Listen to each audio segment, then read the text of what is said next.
Almighty God, we, the representatives of the citizens of the City of Brisbane, are assembled here to strive and care for the welfare of our city and all its people.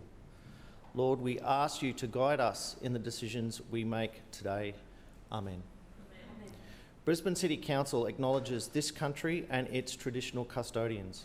We acknowledge and respect the spiritual relationship between traditional custodians and this country, which has inspired language, song, dance, law and dreaming stories over many thousands of years.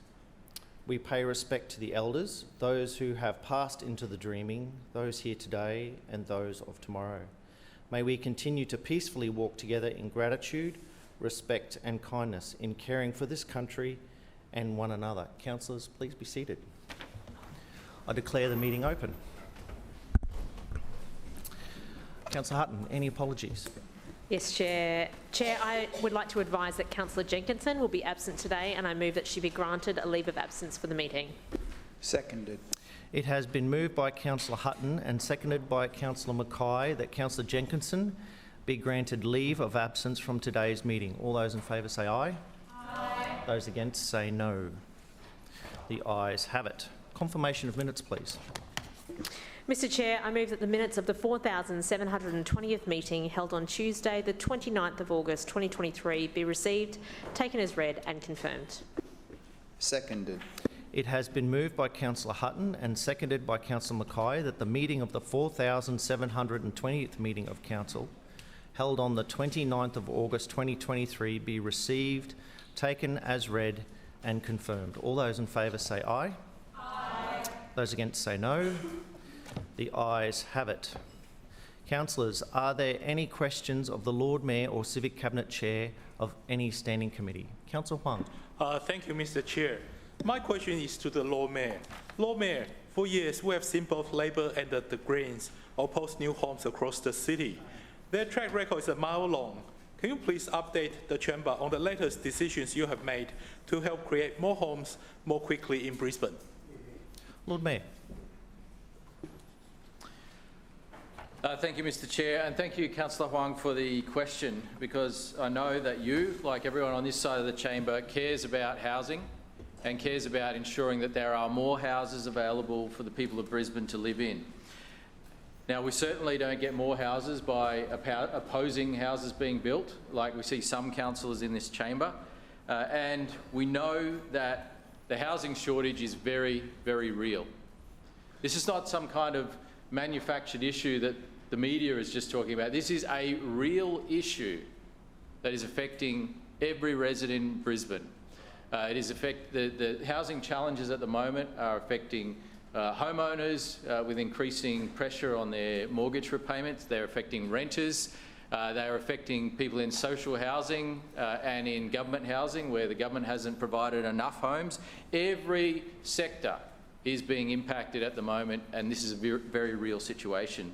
And what is needed is more of every kind of housing, more of every kind of housing. One of the challenges at the moment is the real feasibility issues with building new homes. Projects simply are not stacking up. There is massive demand. In fact, the demand has never been bigger. And you can be sure that if there was an ability to quickly and affordably build new homes, they would be being built right now. The demand is there. The demand is growing every single week. New people are moving into Brisbane every single week. But the reality of the situation is, while the number of approvals in Brisbane has kept pace on par with previous years, what we're not seeing happening is the number of commencements keeping pace, and we're not seeing the number of completions keeping pace with previous years.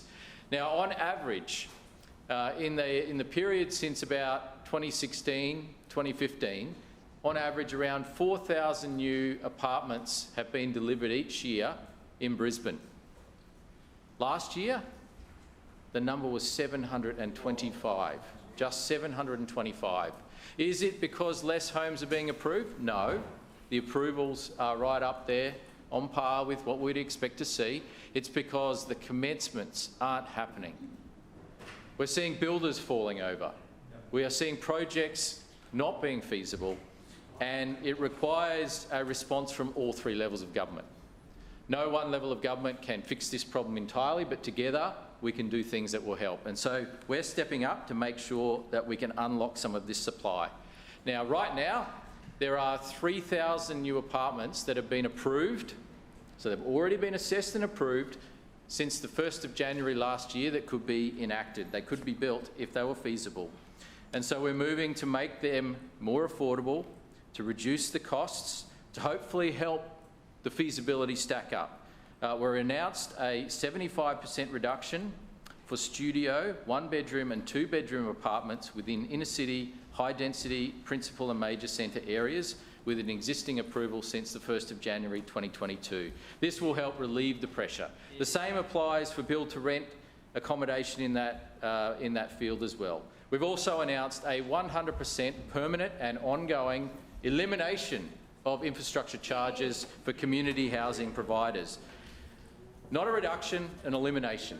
No infrastructure charges for registered community housing providers building social housing and community housing. Going forward,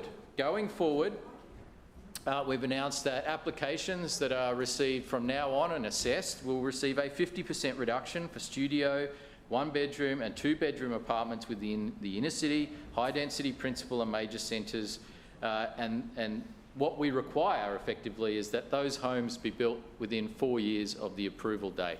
So this is about bringing forward development that is either approved or is shortly about to be approved and bringing on those homes sooner.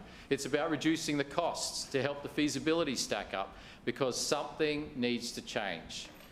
If we have a situation where we've had 35,000 people come here since the pandemic, just in the Brisbane City Council alone, yet last year only 724 new apartments were built, that will only add pressure. That will only increase costs. That will only make housing less affordable. We need to provide more supply, and it needs to be supply in the right areas. And that's why this doesn't apply to greenfield areas. It does not apply to low-density areas that we want to protect. It applies to high-density areas and inner-city areas. I'm sorry, your time has expired. Further questions? Councillor Collier. My question is to the Chair of the Finance and City Governance Committee, Councillor Cunningham.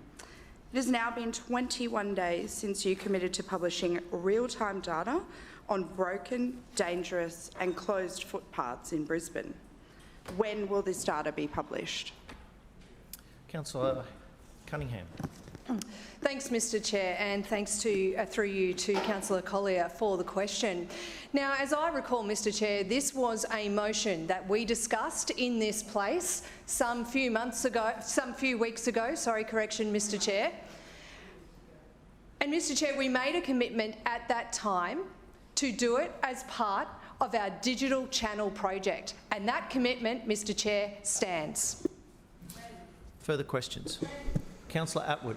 Thank you, Chair. My question is to the Chair of the City Planning and Suburban Renewal Committee, Councillor Allen. Councillor Allen, we just heard from the Lord Mayor about the Schrinner Council's latest move to help increase the supply of housing. Can you please detail further these initiatives, including the track of the Greens Labor Coalition of Chaos in opposing new homes? Councillor Allen, you've got the call. Thank you, Mr Chair, and through you, thank you to Councillor Atwood for the question. Well, Mr Chair, the truth of the matter is the Greens Labor Coalition of Chaos continues day in, day out to oppose new homes in Brisbane. Labor have failed to support 16 out of 18 neighbourhood plans since 2016, with a potential to provide an additional 29,000 dwellings. The Greens are worse. Just one moment, please, Councillor Allen. Can I remind the chamber, and specifically those councillors on my left, that we will hear questions and answers in silence, please. Thank you. That also applies to those on my right as well. Councillor Allen. Councillor Allen, you've got the call. And the Greens are worse, only voting in favour of one of these neighbourhood plans and failing to support an additional 30,000 new dwellings across the city. Together, this destructive coalition voted against the Kurilpa Precinct Plan, which will unlock a further 10,000 dwellings in the West End Peninsula. Mr Chair, I was not surprised that Labor opposed this initiative. I'm also not surprised that the Green councillor has yet again been silent on the issue of housing across the city. But despite the silence from the councillor, the Greens' Lord Mayoral candidate has been vocal. His proposal to address the housing crisis includes squatting in vacant properties or placing international students in share houses, all while our residents continue to look for housing opportunities. Despite this white noise, the Stringham Council is getting on with the job and incentivising the construction industry to build projects with current approvals with a focus on small household developments. We know that just 724 attached dwellings were built last year compared to a yearly average of approximately 4,000. What was not mentioned is that during this time, the approvals for attached dwellings have increased, with approvals returning to pre-pandemic levels. When this incentive was announced, Councillor Cassidy did what he does best: commented on an issue without any knowledge of the topic. In fact, Mr Chair, he insinuated that Council was at fault for this low figure, that Council was responsible for not constructing more homes sooner. Mr Chair, I have repeated numerous times in this chamber, Council is the facilitator of latent supply. We are not a builder, we are not a developer. Mr Chair, what we do is that 96% of dwellings within Brisbane are privately owned, either through owner-occupiers or private rentals. It is the private sector that will build the much-needed supply. We understand that to build this supply, the industry needs support in tackling some of the difficulties they face, such as increasing material costs, increasing labour costs, supply chain disruptions and labour shortages. But while our approach to assist in reducing some of these costs for construction, Councillor Cassidy has been clear on his thoughts about the development and construction industry. And Mr Chair, I quote Councillor Cassidy directly: "If those developers are not going to build their approved developments, maybe they should be penalised." Extraordinary. Make no mistake, Councillor Cassidy is willing to punish the very industry that would deliver more homes. Councillor Cassidy is willing to add increased construction costs that would impede more supply into the market. Maybe this is part of Labor's comprehensive plan to deliver more housing in Brisbane. We know that Labor has only released 3 priorities. 1, they'll work with affordable housing providers, reducing fees and charges. Tick. We are already doing this. 2, financial support for housing and homelessness organisations. Just one moment, Councillor Allen. Councillor Cassidy and Councillor Collier, I remind you again, no yelling out across the chamber. Consider this as your first warning. Councillor Allen, you have the call. Thank you, Mr Chair. I will repeat that from the start. So 1, Councillor Cassidy suggested that we work with affordable housing providers, reducing fees and charges. We are already doing this. 2, provide financial support for housing and homelessness organisations. Again, tick, we are already doing this. And 3, practical zoning changes and affordable housing incentives. Their track record of not supporting Kurilpa, not supporting 16 neighbourhood plans and 39,000 potential new dwellings is testament to their track record. They have no desire to support affordable housing in their city. Their voting record in this chamber proves it. While Councillor Cassidy continues to show that the Greens-Labor alliance is alive and well, this administration is getting on and doing what needs to be done to provide additional housing in this city. Thank you, Mr Chair. Thank you, Councillor Allen. Councillor Massey. Thank you, Chair. My question is to the Lord Mayor. Residents across the Kurilpa TLPI area, West End and South Brisbane, are getting more and more concerned about the lack of basic infrastructure needed to accommodate the LNP Council and the ALP state government's mandated future hyperdensity. These concerns are made worse by Council's practice of pooling infrastructure charges into general revenue rather than committing to spend infrastructure charges in the suburb where they're collected. What guarantee can you give these residents the critical infrastructure like bikeways, footpaths, park upgrades, intersection upgrades, and more will be delivered now that the Council has dramatically cut developer infrastructure charges? Lord Mayor. Well, thank you, Mr. Chair. That was an interesting question because if you go out to the suburbs of Brisbane and you try and make an argument that Kurilpa has poor level of infrastructure, you will be laughed at. You will be absolutely laughed at.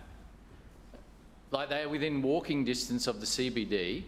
They have multiple transport options. They have multiple walking and cycling and scooting options. And there's so much investment going into the precinct when it comes to improvements to those infrastructure assets. Sorry? Just one moment, Lord Mayor. Councillor Massey, you've asked a question of the Lord Mayor. You can at least give the Lord Mayor the courtesy of listening to the answer in silence. Lord Mayor. And so the idea that somehow Kurilpa doesn't have infrastructure or won't have infrastructure is plain and simply wrong. Plain and simply wrong. And I don't know if the Greens councillor, Mr. Chair, would prefer to see more greenfield development, the cutting down of bushland to provide houses on the outskirts of the city or in other council areas, but that's what they seem to be pointing to because, unfortunately, the Greens claim to be green, but they're anything but green. They don't want any housing to be built in the areas that they represent. That's the reality. They have the ultimate NIMBY attitude, which is, oh, look, we support high density, but just not in our area. That's called a NIMBY. That is called a NIMBY. Order, and they'll come up with every excuse in the book. Point of order, Councillor Massey. Misrepresentation. Noted. Thank you.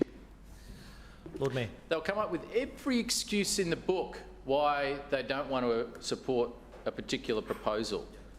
It's like, oh, we support high density, but not this one. No, no. Oh, look, no, there's not enough infrastructure. The reality is the best chance that the people of that area had to get new schools would be to have Jackie Trad as their state member. But obviously that didn't happen. Cassidy. Councillors, stop. Councillor Murphy. Councillor Cassidy, Councillor Collier, Councillor Massey. Lord Mayor, you've got the call. Because we saw that while Jackie Trad was the local member, there were schools being built. There were schools being built and there was cooperation with council on infrastructure projects, and it was great to be working with that local state member to progress the Metro project, for example. Jackie Trad was supportive of what we were trying to do with Brisbane Metro. And what we have seen is, look, the Councillor Cassidy is interjecting, why did we do a deal with the Greens? He's the only one that's doing a deal with the Greens. He's the only one that takes preferences off the Greens. We don't deal with the Greens. Councillors. We don't deal with the Greens. Councillors. Councillor Massey. We are not part of a coalition of chaos. Councillor Collier and Councillor Cassidy, this is your second warning, right? We're going to calm the chamber down and we're going to listen to the response in silence. Lord Mayor. I can confirm on the record, we will not be doing any deals with the Greens. We will not be doing any deals ever with the Greens because they are destructive, they are divisive, they will send this city backwards. We support progress. They support saying no to everything. They support driving up costs. They support driving up taxes, driving down affordability, and we say no to that.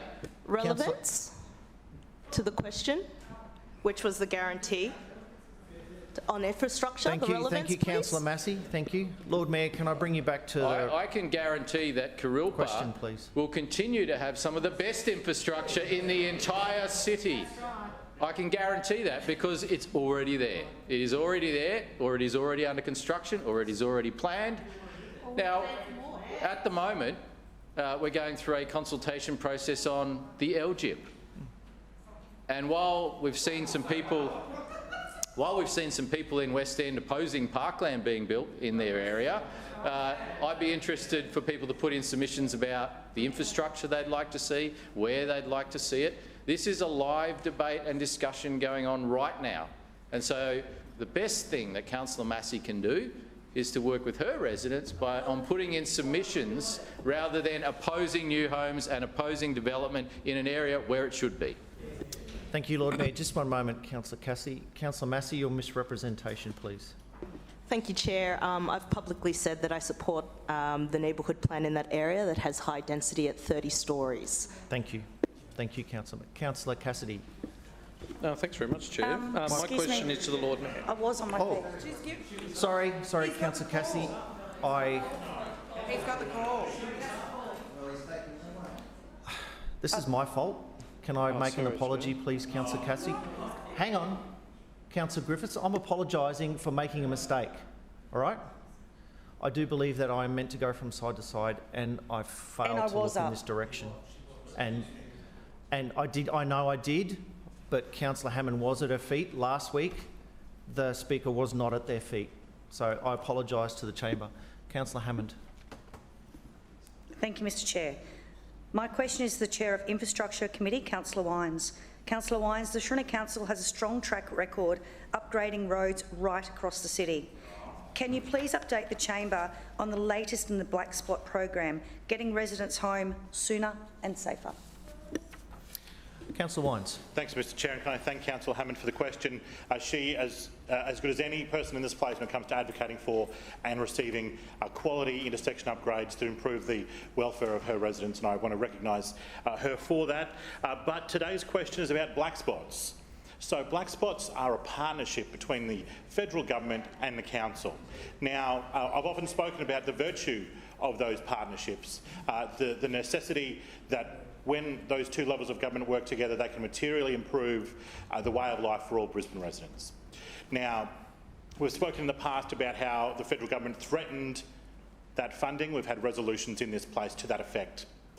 We've been able to secure funding for beams, and I can also, with some great joy, I suppose, reassure that this chamber that black spot funding has also been guaranteed to the city as well, which is really, really important and really, really vital to ensuring that we continue the pipeline of work that improves safety at particular intersections. Now, what qualifies for black spot funding? So a black spot funded project typically is an intersection where there is a history of collisions, where there is injuries or, at worst case, fatalities. They require to cost less than $2 million and should be able to be delivered within 12 months. So those are the features of black spot projects. This year, Council will be delivering 4 of them. Now, there's often a criticism made of the administration that they're somehow city-centric. So if councillors could take a moment to consider whether these places would be outer suburban or city-centric, I think that would be something valuable. So the locations are Wynnum, Forest Lake, Norman Park and Anala.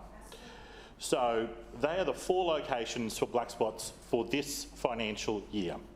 They touch on suburbs that are very much at the edge of the city, and they ensure that there is balance. In fact, it's probably fair criticism that all of those 4 suburbs, actually none of them fall within the wards held by majority councillors yet. So don't worry, Councillor Cassidy, Alex Givney's working very hard. And I'm sure she'll be joining us very soon. And let me start with Wynnum. Yeah, change is coming. Change is coming in Wynnum Manly. Councillors, Councillor Whitney, that is inappropriate. We're not yelling out across the chamber. We don't do that in this place. Councillor Wines, you've got the call. So in Wynnum, let's start with Wynnum. We're improving the Bay Terrace and Chestnut Street intersection by improving the sight lines and bringing forward the giveaway line marking on Chestnut Street. Pedestrian safety will also be improved with new refuge islands and curb build-outs on Chestnut Street to reduce the crossing distance. This will also delineate turning movements with slower speeds and improve the visibility for pedestrians, both of pedestrians and for pedestrians. This project will benefit the local community by improving safety for people walking, riding and motorists. Through this intersection, it will promote slower speeds, increase driver awareness while enhancing pedestrian access and connectivity through that particular intersection. In Forest Lake, we are moving along Johnson Road. The project will improve safety by clearing vegetation to improve sightlines, install signage and guideposts to increase driver awareness, and encourage speed reduction with new guardrail as a preventative safety measure to stop errant driver movement. Now, before I go on, does anyone actually know where Johnson Road is? Yes. It is as far from this, it is as close to Logan as you can be without being in Logan. It is the far edge of the city, and I just wanted to, while we often take, well, there's often unfair criticism of city-centric attitudes, this is as far from the city as is possible, and I think, and Johnson Road is, I believe it's Board of Callumvale Ward, isn't it? Yeah, it's in Callumvale Ward, and so, Councillor and then it goes into. Sorry, yes. All assistance gratefully accepted. Thank you, Councillor Wines, and I'm sure that the questioning that you are putting through to Councillor Owen is going through the chair. Always. Yes, so, as I said, Johnson Road is the very edge of the city. This work ensures what can be a connector road will be safer for motorists, and we appreciate the federal intervention so that work on the boundary can proceed in a timely manner. The existing signage on the southern side of the road will be relocated to improve visibility. Wines, your time has expired. Thank you, Mr. Chair. Councillor Cassidy, you've got the call, and again, accept my apologies before. The error was definitely on my part. Thanks very much, Chair. My question is to the Lord Mayor. Lord Mayor, more moderate Liberals around Australia, more organisations, including one that you are a member of, the Organising Committee for the Brisbane Olympic and Paralympic Games, have come out in support of a yes vote in the referendum for a voice to Parliament for recognition, for listening and for better outcomes. But you haven't been able to bring yourself to say a very simple word, yes. With the vote to be held on October 14, can you tell the people of Brisbane today if you support a yes vote? Lord Mayor. Either Councillor Cassidy hasn't been listening when we've discussed this before in the chamber, or he's deliberately trying to muddy the waters. We have had motion debates on a number of times, on a number of occasions on this issue, and we've had even votes on this issue as well. And the last time we had a motion debate on this, the motion got up unanimously. And so I'm not sure what Councillor Cassidy is referring to, but my position was made very clear. Questions that I had that need to be answered were made very clear, and we are still waiting on answers to those questions as well. As the days go by, I progressively lose hope that those questions will be answered because there has been no effort made on the part of the federal government to answer those questions, and in fact we've heard that the Prime Minister hasn't even read the Uluru Statement of the Heart. I mean, a basic thing which the government said was the genesis of this whole debate and this whole issue, he hasn't even read it, yet he wants us... Just one moment, Lord Mayor. Councillor Collier and Councillor Cassidy, this is your third warning about calling out across the chamber. We are going to listen to the response in silence. Lord Mayor. Thank you. The Prime Minister wants us to make a very important decision without answering some very simple questions. I do remain hopeful, but as I said, I am losing hope day by day that those questions will be answered, because our concern should rightly be for the traditional owners and custodians of Brisbane. And as we know, there are at least 3 different traditional owner groups, being the Turrbal, the Yuggera and also the Quandamooka within the Brisbane City Council area. And nobody has yet been able to tell me how they will be represented and how things will improve for our local traditional custodians and owners. And that is a fair and legitimate question to ask. As I said, we've discussed this at length in the past. There are still those unanswered questions. I am still waiting. Thank you, Lord Mayor. Just one moment, please. Can I remind the members of the gallery that under the meeting's local law, you are not permitted to express or dissent or disapproval in any way, shape or form. Doing so gives me the opportunity to throw you out of the gallery. Thank you. I'll accept that as an apology. Councillor Landers. No apology. Sorry, no apology at all. We want a yes or a no answer.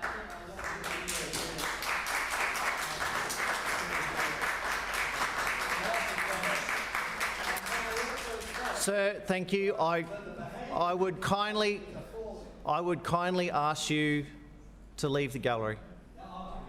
Thank you, sir. Thank you.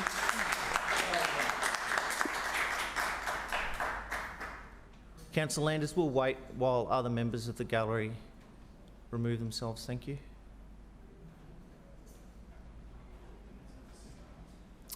Thank you, gallery.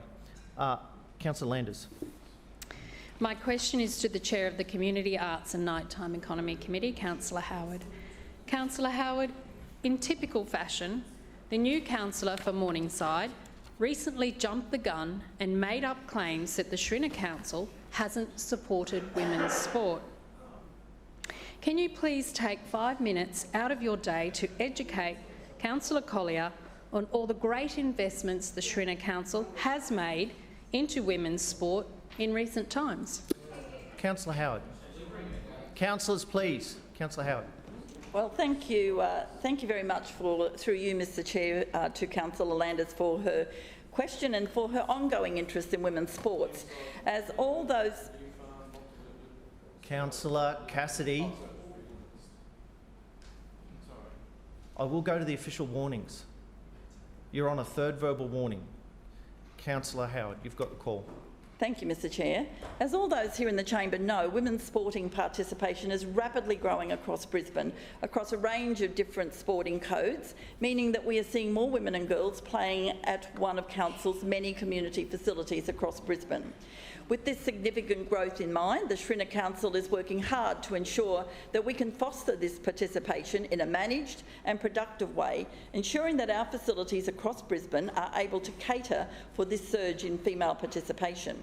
The other week in the chamber, I was briefly able to correct the record on some of the statements made by Councillor Collier, who asserted that this council was in some way not fostering women's participation in sports at Council-leased facilities. Our recent track record on this matter, however, shows that these statements could not be further from the truth. Through both our Lord Mayor's Better Suburbs grants and through our Community and Sport Partnership program, Council has recently committed significant funding across 12 sites across the city that cater for women's sport, 8 of these being change room upgrades. I would like to take this opportunity to highlight some of the recent projects that Council is helping deliver across the city through our investment into women's sport. While this is quite an exhaustive list and includes program upgrades totalling over $3 million in council contributions, I will take this opportunity to highlight just some of the examples of these works being undertaken to foster women's sports across Brisbane. At East Rugby Union at Norman Park, Council is providing $250,000 for the club to construct 4 unisex change rooms to meet inclusion requirements and support rugby activities. At the Wynnum Vikings Australian Football and Sporting Club, Council is providing $315,000. Through you, Mr Chair. This is, I am being disrupted all the time by Councillor Howard, Cassidy. thank you. Yes, I heard that. Councillor Cassidy, I will go to the formal warnings. Yes, I know you can follow on, and if you want to answer, can you do it within your own mind, please? Councillor Howard. Thank you, Mr Chair. I might remind Councillor Cassidy that he is not interrupted when he is giving his responses, and that it's only... Councillor Howard, to the question, please. Thank you. I'll be able to handle Councillor Cassidy if you would care to answer the question. So at the Wynnum Vikings Australian Football and Sporting Club, Council is providing $315,000 for the club to extend the current clubhouse and change rooms to improve accessibility for all. And last but certainly not least, Hockey Queensland are receiving $310,000 to resurface their synthetic playing fields for the benefit of their almost 10,000 members at Combsley Recreation Reserve. As I mentioned earlier, a number of these 12 projects have been funded by Council through the Community and Sport Partnership Program, first announced by the Shrinner Council in 2021. The program has since seen Council partner with a number of sports clubs on Council-leased sites to help fund significant improvements to enhance facilities, ensuring that they are fit for purpose and can meet the increasing demand for sporting participation. Since its inception, this program has gone on to help a range of organisations with funding to foster women's participation in sport, in collaboration with stakeholders such as peak sporting bodies. We know that this funding has been really appreciated by the respective sporting codes, many of whom are still experiencing some of the ongoing impacts of the February 2022 floods. However, it is this council that can gladly say that we are taking thoughtful and considered action to get women and girls playing at one of our many leased facilities. It also is worthwhile to update the Chamber on some significant actions this council took to promote women's participation in football immediately before and during the FIFA Women's World Cup, given that Councillor Collier made reference to the Matildas in her question the other week. As it were, several international teams did in fact train at council leased sites in the lead up to the 2023 FIFA Women's World Cup, of which our local football clubs were very proud. However, in order to ensure these facilities complied with FIFA's international standards, a number of these clubs were advised that capital improvements such as lighting and facility upgrades were required in order for these venues to meet these international standards. To ensure these venues could cater, Council provided close to $300,000 in funding to relevant clubs to ensure that they could be utilised in preparation of the FIFA World Cup. So to echo the Lord Mayor's comments on this matter the other week, we recognise... Councillor Howard, my apologies, your time has expired. Further questions? Councillor Griffiths. Yes, thank you. And my question is to the Lord Mayor. Lord Mayor, how many bus manufacturing jobs in Brisbane has your LNP council supported in the past 2 years? Lord Mayor. We've supported just as many as the Labor state government has, Mr Chair, because we've heard in the past, Councillor Murphy provided a very good committee report and also summary on this interesting situation we have at the moment where the Labor state government and Minister Bailey decided to make policy up on the run and say from a certain date only zero emission buses could be purchased.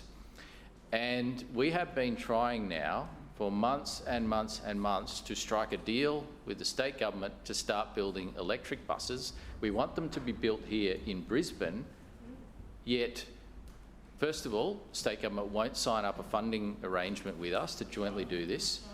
And secondly, the industry themselves have been saying, well, we can't actually deliver what the state government's asking for. We don't have the capability and we need some kind of certainty. Questions need to be answered about what percentage of a manufacturing requirement for buses is local versus using imported parts. Now, some of the componentry for these buses, even if they are assembled locally, will have to be imported. So things like chassis, they're imported. Things like batteries for electric buses, they are imported. We don't have local capacity at this point in time to do that. And so they're seeking clarity on, well, what are the guide rails here? How can we deliver this policy? And this is what happens with Labor knee-jerk policy. They've had years to sort this out. We've been trying to work with them to sort it out. We want to start building buses right away.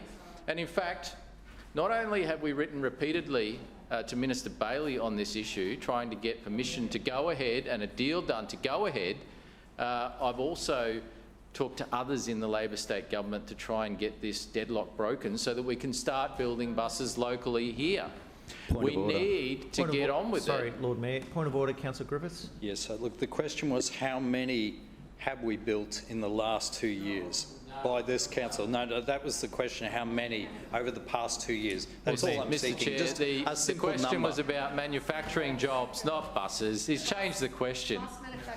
So, as I pointed out, we've supported just as many as the Labor state government has supported. How many?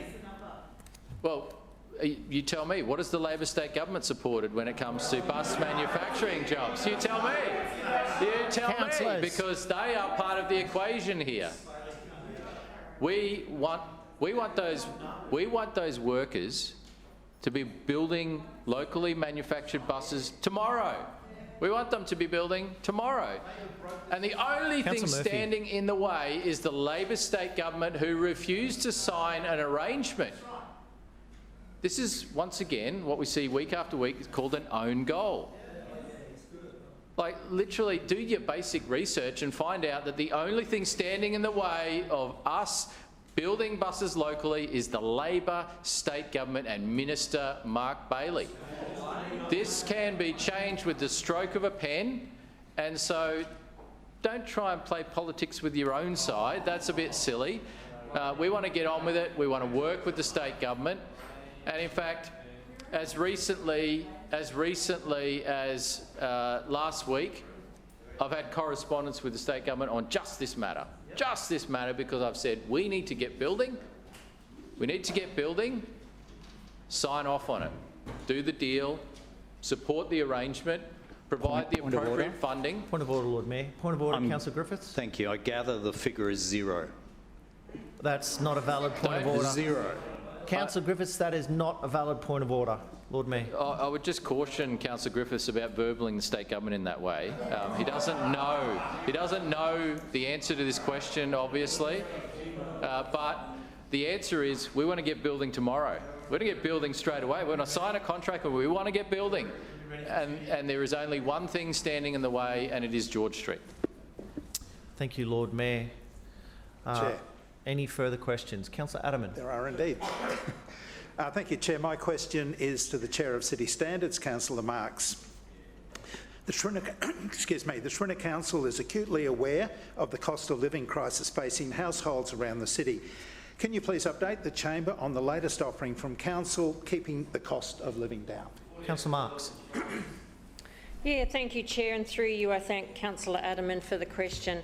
Spring has truly sprung in Brisbane, and what better time it is to get stuck into the spring clean. I don't know if many of you, like myself, got woken up very early in the morning, the other morning, with a tremendous thunderstorm and rain, which is probably better than the usual 3 o'clock in the afternoon school out time that generally happens. To make it easier and more affordable for residents to be prepared for the unpredictable weather ahead of us, we will be expanding our free green waste tipping weekends to one weekend in every month of spring. So this changes from the consecutive weekends to once a month drop-off weekends, and that'll give residents time to clean up and correctly dispose of much household green waste as they want to at no cost.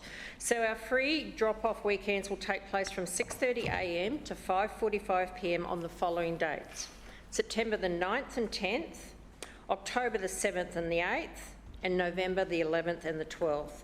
So on those designated days, residents can visit one of our Council's 4 RRC centres located in Chandler, Nudgee, Willawong and Ferny Grove to dispose of their green waste.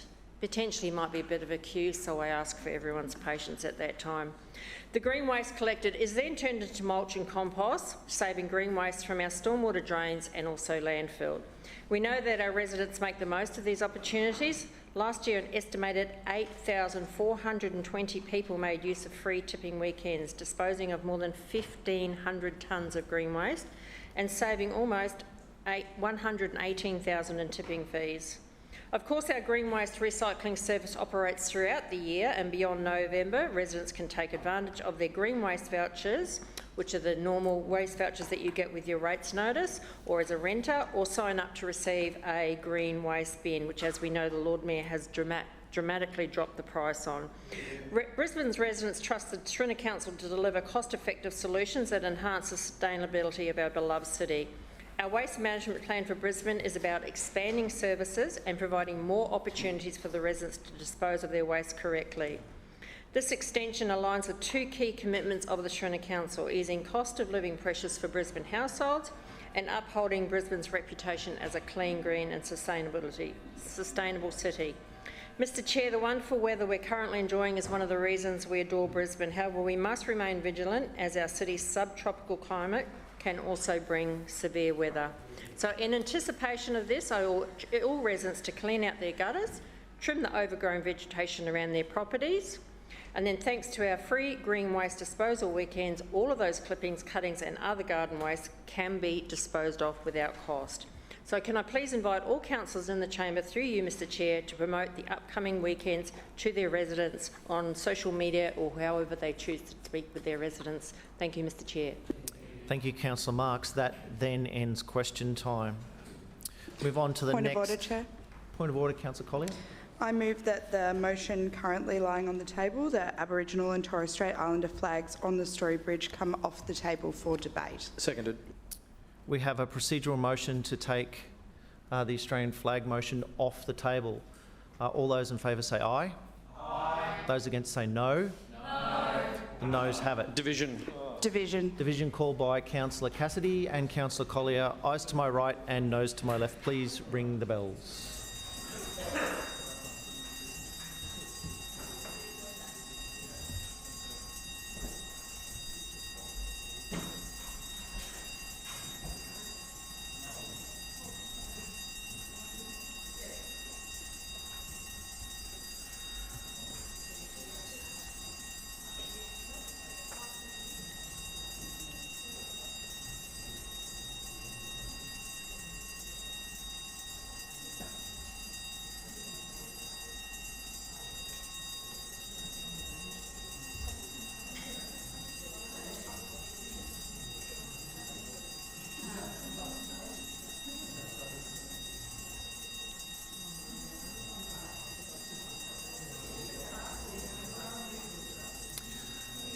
Councillors, a bit of quiet please while the results are read. Clerks, please read the results. Mr Chair, the noes have it, the voting being 7 in favour and 19 against. The procedural motion has not passed. Councillors, please resume your seats.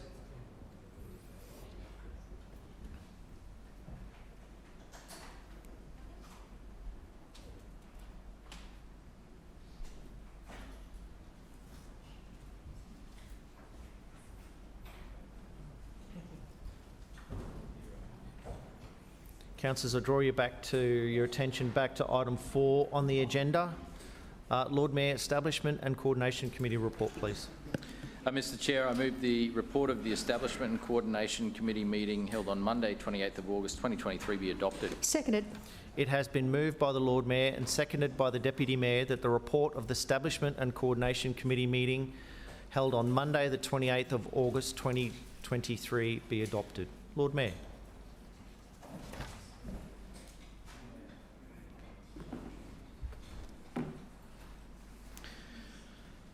Okay, thank you, Mr Chair. As I always do, I just wanted to highlight some of the important milestone days that are happening throughout the week and the lighting up of assets that we do in support of those things. Obviously, across multiple sites and multiple days, if you see an asset lit up in pink, chances are it's for Brisbane Festival, and Councillor Davis is dressed accordingly today. Obviously, it's a 22-day celebration of arts and culture, an opportunity to celebrate our amazing creatives, to showcase our amazing creatives, and also to encourage the people of Brisbane and the surrounding areas to get out and enjoy the best of what's on to offer for the Brisbane Festival, whether it's starting with a bang with Riverfire, which we've just heard, by the way, that the Greens oppose now. So the Greens oppose Riverfire. Add that to the list. Add that to the list of things they're against, which is really disappointing, but not surprising. To see also lots of hundreds of free and low-cost events being available as part of the Brisbane Festival program is important. Now, for those events that are ticketed, obviously that's all about helping to support the arts and culture in Queensland and in Brisbane. So there's a role for ticketed events. there's a role for free and low-cost events, and Brisbane Festival has a mix of both. But I want to congratulate in particular Louise Bassina and Charlie Cush, and also the board of the Brisbane Festival, who do a great job, and thank all of the supporters of the Brisbane Festival as well, those that contribute financially, including both Brisbane City Council, the state government, and corporate supporters, and personal philanthropists as well, who all donate to make it possible. Last night, the Story Bridge was lit up in red and white to support Polycystic Kidney Disease Awareness Day. And this is an important awareness and fundraising opportunity for a cure which affects 25,000 Australians and their families. Tonight, City Hall, Sandgate Town Hall and the Story Bridge will be lit up in purple to support Women's Health Week. This week celebrates and promotes women's health with a number of community and workplace events being held across the country in recognition of the day. On Wednesday night, the Story Bridge will also be lit up in purple for Gynecological Cancer Awareness Month, which once again helps to raise awareness and funds for life-changing medical research and clinical trials to combat this cancer. On Thursday night, both City Hall and Sandgate Town Hall will be lit up in blue, yellow and green to support Brazil Independence Day. It's celebrated on the 7th of September every year. The day marks Brazil's declaration of independence, and I want to wish our growing and thriving Brazilian community all the best for this important day. Also on Thursday, the Story Bridge will be lit up in red to support International Fetal Alcohol Spectrum Disorder Awareness Day.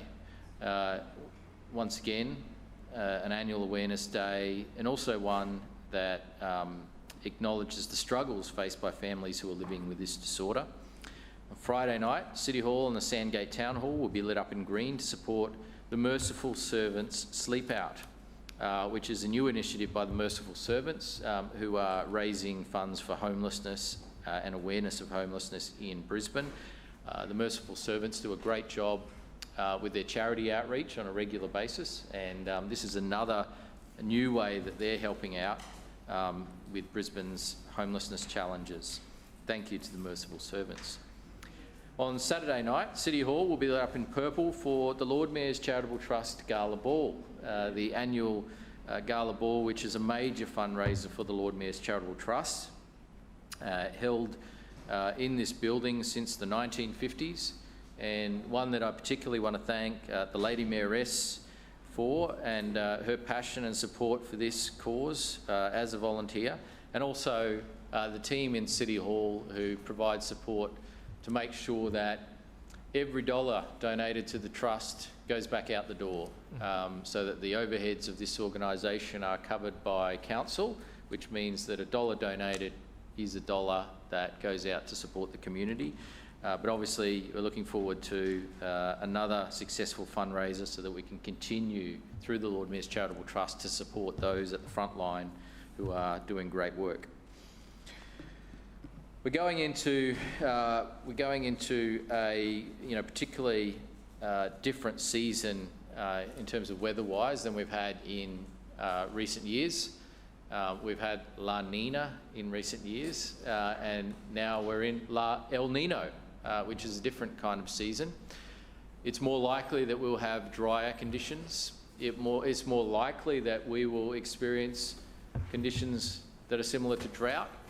It's more likely that we will have lower rainfall, and it's more likely that we'll have conditions that are conducive to bushfires as well. And so the minute that the weather authorities have started warning of a potential El Nino, we've been gearing up our response in terms of preparedness for the storm season, the summer season. And so this season, we know that we will continue to get summer storms, even if the overall conditions are drier. So we'll get storms on one hand, but we also may face a season that brings bushfire. And so we've been gearing up both our storm preparedness, and we continue to gear up our flood preparedness, but also our bushfire preparedness as well. The message to all Brisbane residents is, for summer in Brisbane, expect the unexpected. And that is the reality we've had more and more people who have moved here from New South Wales and Victoria, and while those people may not necessarily be familiar with the Brisbane conditions yet, many of those people are familiar with bushfire conditions in those locations, but we have a mixture of challenges that we're prepared for. This year, we have done more planned burning or controlled burning than at any year in at least 5 years. And so we've geared up our program accordingly. There's been more than 342 hectares in 17 different locations covered through planned burns. More importantly though, there's been 3,158 hectares of fire breaks and grass cutting of fire breaks conducted to make sure that the fire breaks are ready. There's been 1,874 hectares of vegetation work completed, and 128 kilometres of fire tracks and maintenance tracks have been accessed and maintained and checked to make sure that they are ready in case of the unexpected. The other thing that is happening as well is that we are reminding residents of the Get Ready for Summer campaign. And as part of that campaign each year, we offer green waste tipping opportunities. And so this year we will again be having free green waste tipping weekends. The very first of those weekends is this weekend, Saturday and Sunday. But if residents for some reason can't access that weekend, there are 2 more coming. We're having green waste tipping weekends September, October and November. And all of those will provide the free access for people to do the clean-up of their property, clean out the gutters of leaves, trim overhanging branches, make their properties as ready as possible for either storms or potential bushfires.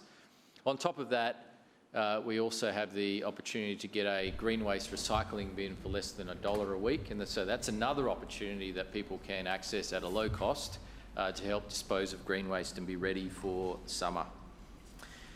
Over the weekend, Brisbane City Council and its employees were up for 3 different awards at the Queensland Oz Contact Excellence Awards. Councillor Howard, I know that's one you follow very closely, and I'm pleased to announce that out of the 3 awards that we're up for, we won all 3 of them.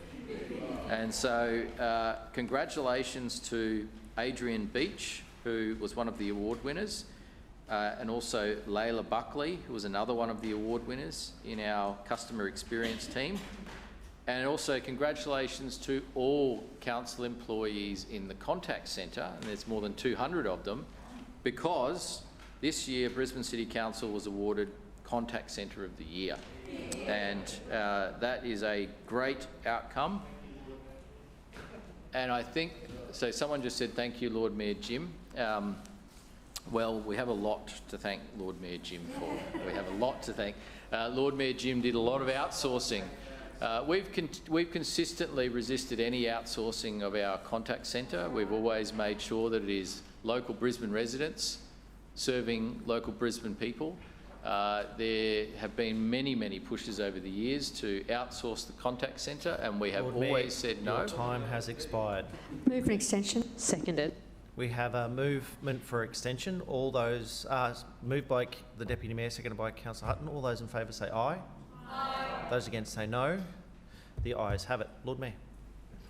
And I think this point really, I mean, Labor likes to play politics with this sort of thing, but this point illustrates that where getting contractors to provide services is a better outcome, we do it.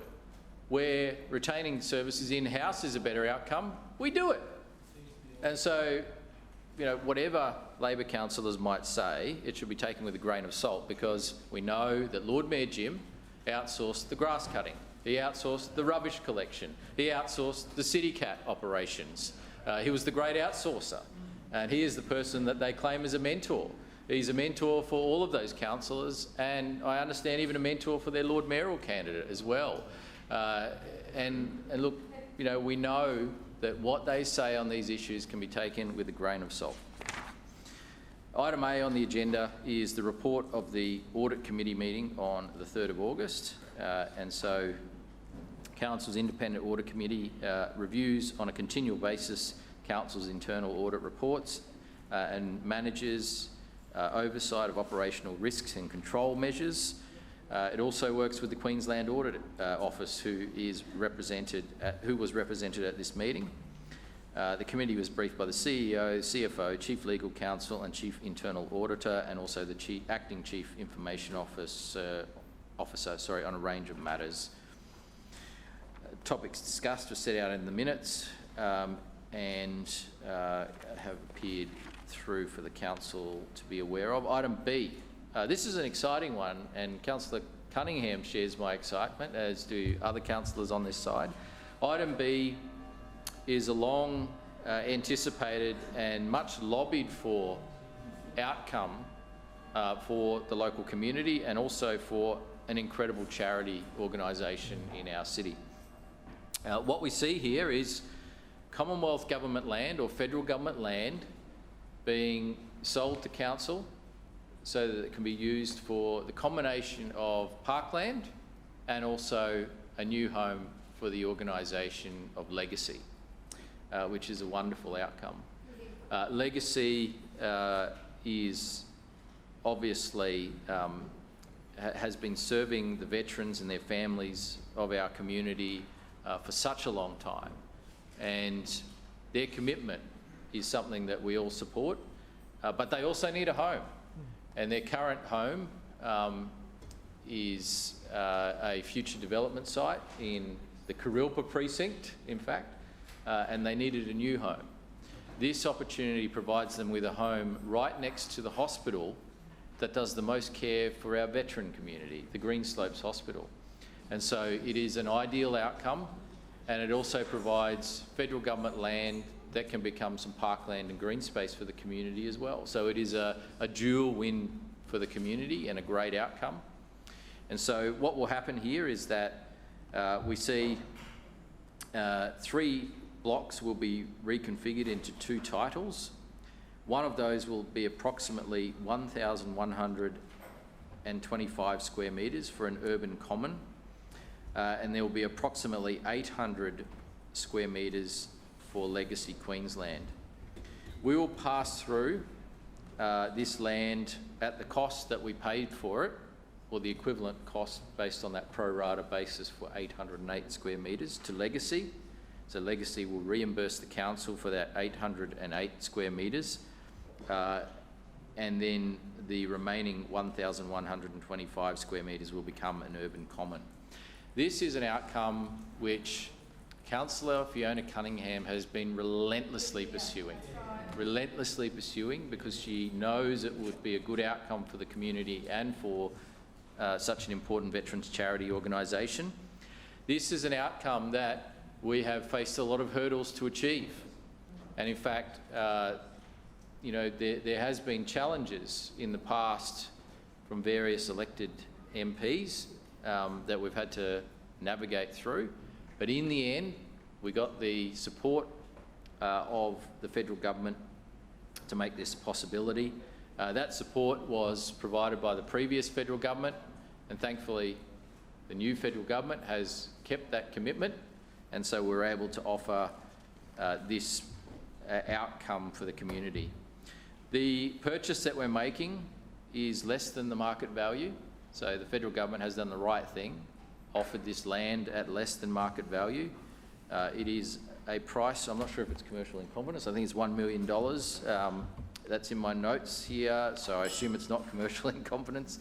$1 million that the federal government is selling the land to Brisbane City Council. As I said earlier, we will then on-sell 800 square metres to Legacy to reimburse part of that cost, and the remainder will become urban commons. So congratulations to Councillor Cunningham for engineering and persisting with this outcome. We think it'd be a great outcome for the community, a great outcome for Legacy, and you know, in the right location as well, right next to the hospital that services our veterans community and provides care and support to our veterans. So I commend this item to the chamber. Thank you, Lord Mayor.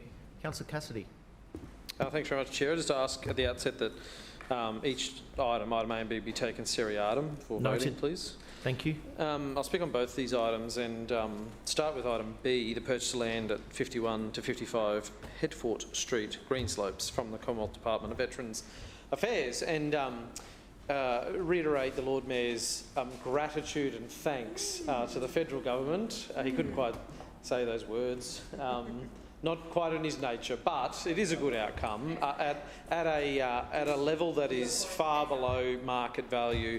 Is indeed a good outcome, and to know that Legacy will be going in there is a fantastic outcome, and that there will be public space as well for people to enjoy, not just people who are going to Legacy and the services that will be there, and I believe Mates for Mates as well will be in there, but also people who are at the hospital, visiting the hospital, or just in the local area. Legacy is a fabulous organisation. We're at the Gbung RSL President's Lunch over the weekend, and the beneficiary, it was celebrating 100 years of Legacy, and the beneficiary of the Women's Auxiliary fundraising effort was for the Gbung Legacy Group. And I have very, very fond memories of Legacy and the location that the Lord Mayor mentioned where they'll be moving from. I used to attend there with my grandmother when she looked after me on school holidays. I wasn't much for the dancing and the other things, the other activities they did, but I always did enjoy their hospitality and their morning teas, and the camaraderie that was there at Legacy amazed me at a very young age, and the support that my grandmother received from Legacy as a war widow is something I'll never forget. So really, really happy to see that that organisation will have a new permanent home out of Greenslopes in such a well-located area. So we'll certainly be supporting that item today. The item we won't be supporting, of course, is the Audit Committee, the report of the Audit Committee and the minutes, I guess, that we receive as councillors here. Now, it is a pleasant surprise to get a second report in 2 weeks from the Audit Committee, given last week's report was 3 months late. This one was for the Audit Committee a month ago. I'm not sure what, maybe it's only every second month, I presume, then, that the Audit Committee does meet. It's hard to keep track. They do come here with regularity, but not with a lot of information. But this one does, even more than last week's, raise an awful lot more questions for us as councillors than it provides in answers through the information that is before us today. So to kick things off, there's obviously something over in the water at CBIC.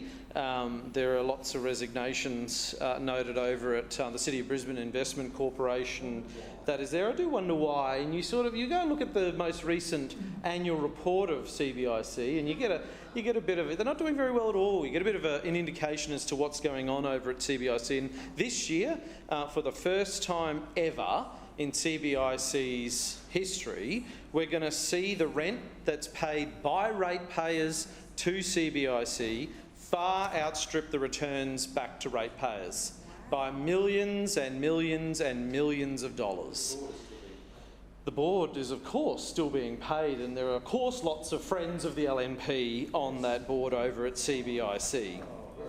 Now, there's an item in here about material, this is item 6, material contingent liabilities were discussed, which is obviously a fancy way of saying a potential claim or a lawsuit or a class action, perhaps against council. The committee raised concerns. There was a risk of that at the moment. That's not something that's come up very often lately. It is telling, I guess, that as those letters started to go out to residents about house resumptions, and then quickly after that, the Audit Committee is briefed on possible legal action. So I guess the unintended consequences of these letters being sent out by the Lord Mayor, regardless how many times the Lord Mayor tried to back away from his epic failures, that property values will be impacted. And there is no way that they won't be, and there's no way to hide that as well. It would only make sense that residents may or may not pursue legal action in the process of trying to protect their homes and their futures. Then the committee discussed delegations, and while there's not much detail in that section of the report about delegations, it is noted there that there are emerging risks when it comes to the level of delegations through the review of the annual review process of delegations in council. So, as we know, delegations are at a record high under this LNP administration. The Lord Mayor retains his unique ability under the City of Brisbane Act to direct the CEO and senior contract staff within council, but more and more of the other decision-making powers of the council, of which we all constitute, is now being delegated away to staff. And I think that's obviously something that's concerning to the Audit Committee and something concerning to us as well. Alarmingly, there was a discussion around policies and procedures relating to debt collection, the use of third-party debt collection. And there's a specific reference in there to the Robo-Debt Royal Commission. And of course, why wouldn't the Audit Committee want to get an assessment of the adequacy of Council's policy on debt collectors? They may in fact be worried about Council's practices. Let's hope there isn't any concerns there. Otherwise, that advice which was earlier in the report around class actions and lawsuits and claims against Council may be needed again. What did the external third-party review of Council's cybersecurity maturity reveal? Who was a third party and why is this information becoming secret? A cybersecurity issue that isn't secret at the moment is a real live issue of a scam happening over in the Marchant Ward. Unfortunately, Councillor Hammond's link to a survey was hacked and people's details were compromised. This is obviously something that needs to be looked at, and I'm sure the Audit Committee will be looking at that as well. What's detailed in the corporate finance update is anyone's guess in this council chamber. We're not provided with that information. And what progress is made on assets Councillor Hammond. Under construction. These are the same Queensland Audit Office issues that were discussed at the last meeting. So what is the progress on all of these things? The Audit Committee is obviously asking these questions of Council and of this administration. Are they getting the answers? We don't know as Council. We also have some serious concerns with the language here around the consolidation of controlled entities and urban utilities as well. We have a concern because we know that there is an increasing reliance on dividends paid from controlling entities to Council and entities in which Council has a majority shareholding, like urban utilities. We're worried that there's an artificial inflation of the dividend that's being paid to Council from urban utilities to plug a budget black hole, which means higher water bills for residents in Brisbane. We know that obviously the returns from CBIC to Council, the dividend has been artificially inflated for many years because that is all coming home to roost now, that the rent paid by Council to CBIC is far outstripping the real dividend return as well. So we do have concerns about that, and I'm sure the Audit Committee shares those concerns as well, but because the Lord Mayor has absolutely no problem in stacking out boards with LNP friends. We know that. We saw that in the last few weeks with answers to questions on notice, the number of LNP mates, LNP members and fellow travellers that are on boards, and we're just worried this is another example of that as well. In the last 2 weeks, we see another familiar name put onto a council board, Councillor Peter Maddock. Oh, sorry, not councillor anymore. He was just recently. He's just plain old LNP Peter Maddock has been put on the Sunpack board. What progress has been made on the climate resilience framework? Talked about a lot. We know we are living with the devastating effects of climate change here in Brisbane now. We went 18 months ago talking about the worst flood we've ever had to be talking about the most catastrophic bushfire season we're ever going to have. The Audit Committee is really concerned about that, but what are the plans that this LNP administration has to deal with that? What has changed with Council's finance, functional strategy, no information there, and how many agreed management actions not implemented are there as well? These are all questions that I'm sure Councillor Cunningham will answer in her contribution to this today, because as Council, we are the Council, the 26 of us plus the Lord Mayor constitute the Council. This Audit Committee is a function of the Council. They are raising serious concerns about the policies and procedures and decisions of this Council, of which the LNP run the show. That information should be available to councils before we just simply note a report and give it a rubber stamp, just like the LNP does, and say nothing to worry about here. Well, that's not the approach that we take on this side. We think the people of Brisbane certainly deserve transparency and accountability when it comes to the decisions that this administration is making. Thank you, Councillor Cassidy. Further speakers? Councillor Davis. Thank you, Mr Chair. Mr Chair, I rise to speak on item B, which is the purchase of land located at 51 to 55 Hedford Street, Greenslopes, from the Department of Veterans Affairs. And the approval of this submission will mean that we are one step closer to delivering a new park in Greenslopes, as well as providing the perfect site for Legacy Queensland to build their new home because of its close proximity to the Greenslopes Hospital. There were a few challenges with this site. It was significantly contaminated. Soil tests had revealed that there was a high concentration of contaminants, which included asbestos, from the site's former use as part of a World War II era military hospital.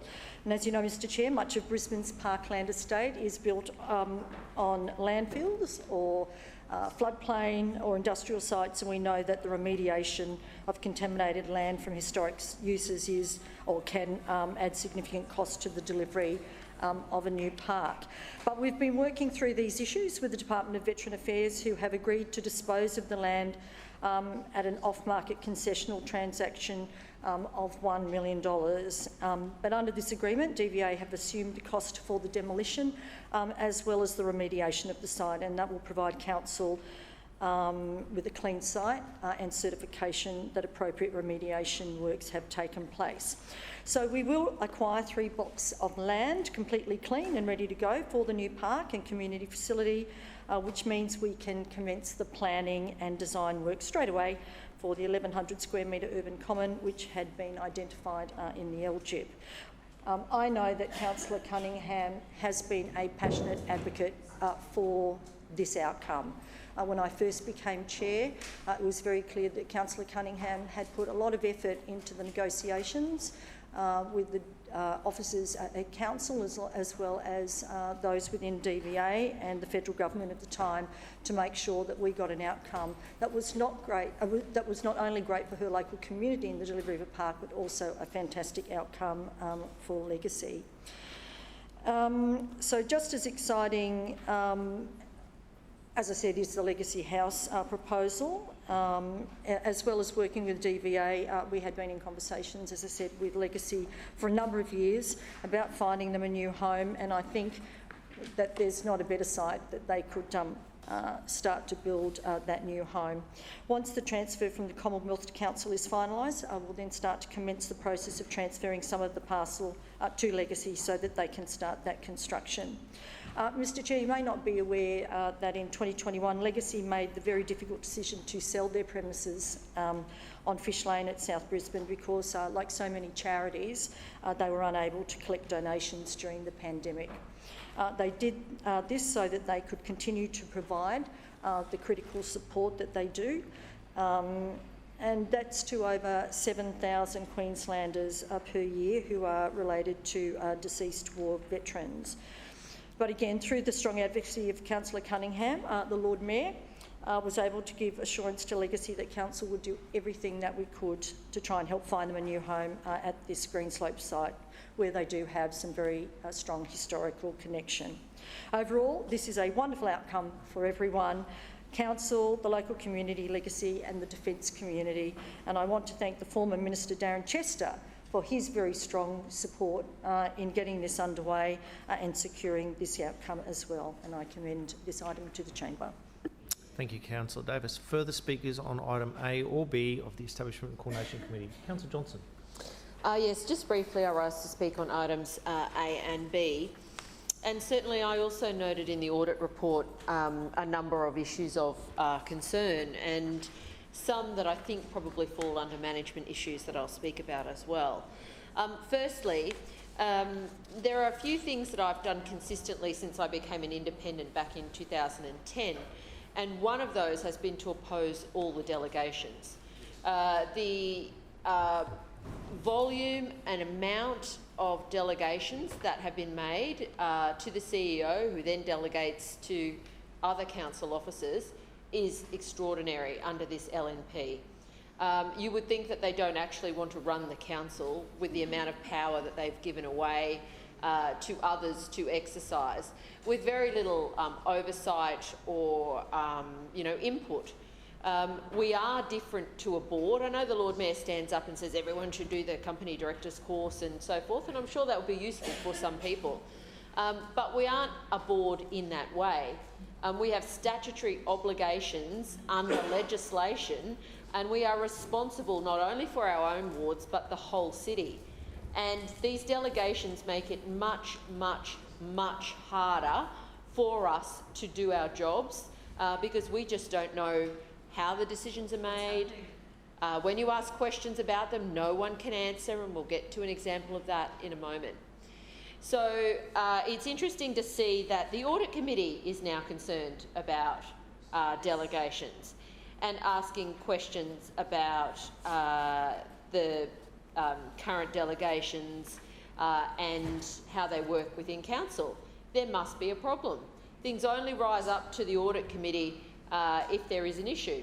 So I think that it is disappointing that there's no clarity around what those problems are with respect to the delegations. The example that is of concern to me is recently the Queensland Audit Office made some, I think, adverse findings is the best way to put it, about council's management of the grants program. This was tabled here recently by the Lord Mayor a few weeks ago, and it is of great concern that Brisbane City Council has apparently made decisions to fund LNP grants with no paperwork whatsoever, refused to fund grants in other wards, including my own, with no paperwork altogether. Councillor Howard says she had no role in approving any of the grants. When the council officers were questioned, they say there is no paperwork to support any of the grants. The Queensland Audit Office has found that Brisbane City Council has made over, I don't know how many years now, there'll be millions and millions of dollars that apparently Brisbane City Council, somebody, Councillor Howard blamed the officers, which she says you should never do, but she did, and the officers say, well, they've got no records, they've got no paperwork, they've got no accountability structures for how the decisions were made. That's how this council administers hundreds of thousands, if not millions of dollars. That's one example. And over the years, the year I was concerned about, it was several $100,000. So that's just one example of something that I had to pursue questions in here, questions to the CEO, right to information requests, a complaint to the Audit Office, and a current complaint to the Crime and Corruption Commission. Because how can hundreds of thousands of dollars be spent and no one made a decision about it? No one is accountable for it, Councillor and Johnson, there are no records. Councillor Johnson, excuse me, sorry. Yeah. Can I draw you back to the report? Yes. I think you're drawing a very long bow here. Yes, thank you. And one of the outcomes of this Queensland Audit Office report was that council had to start following its policies and guidelines, which it clearly was not doing. So I guess that's probably one of these management actions that we haven't heard about in terms of how that's going. I think it is extremely concerning the way that the LNP have allowed this financial arrangement to operate within council. The chairs say they have nothing to do with it, and the officers say they have no records of it. This is how an organisation with a global budget of $4 billion works. That's not good enough. And I can understand why the Queensland Audit Office has some concerns. I understand why the Finance Committee has some concerns. Interestingly, though, the Finance Committee is now dominated by internal people. Now, if anybody wanted to go along to an Institute of Company Directors course or discussion, they would tell you that best practice would be to have a majority of independent directors on your board. Not this council, of course. There are 3 independent directors, and I use that word loosely, and then there are 1, 2, 3, 4, 5, 6 council officers. So if this council wanted to do better when it came to audit management, it would have a majority of independent directors on this audit committee board and make sure that the finances of council were rigorously scrutinised by external people rather than the people who are involved in being delegated the decision by the Lord Mayor or the chairs, who are the person who's involved in that decision-making process. It's not in their interest to come clean about what's happened. That's why we need more independent people on this board. So that is a huge issue in my view, and it's interesting to see that those things are now being discussed. Equally, I did also note about the concern about robo-debt. To my knowledge, we don't use any automated systems, but that might be something the Lord Mayor would like to clarify when he sums up, because certainly I think I saw some news today about $30 million in fines or something like that for parking. So perhaps the Lord Mayor would like to clarify in summing up today whether or not this council does engage any automated and rather than individual debts, whether we engage in any kind of calculated way in which we seek these debts. The Lord Mayor might like to clarify that. Just briefly on item B. Well, I see here's another Rolls-Royce run for another marginal LNP councillor. Yep. Oh, yeah, it does deserve a round of applause, doesn't it, Councillor Griffiths? I note that when it comes to the LNP, there is nothing that this administration won't do. In my own ward, when the state government wanted to give council land for free in Yeronga, council said no, we don't want your free land. And do you know what's there now? 200 apartments.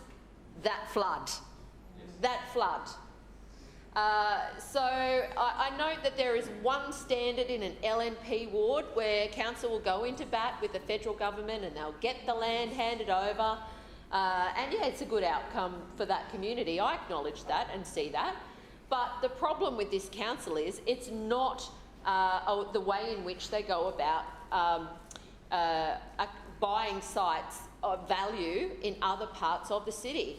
And that site, on the old RSPCA site at Fairfield, should have been Councillor bought Johnson, back. sorry. Councillor Johnson, the RSPCA site is not in the report. We are specifically talking about 51 and 55 Headforth Street at Greenslopes. Yeah. Just a little comparison. Which is Commonwealth Department of Veteran Affairs land. Sure. Can I draw you back to the report, please? So comparison is not okay. As you know, underneath the meeting's local law, you are to talk to the report. Okay. And, Councillor Griffiths, come on. No, okay. fair crack of the whip. If the rule Councillor Johnson, back to the report, please. Okay.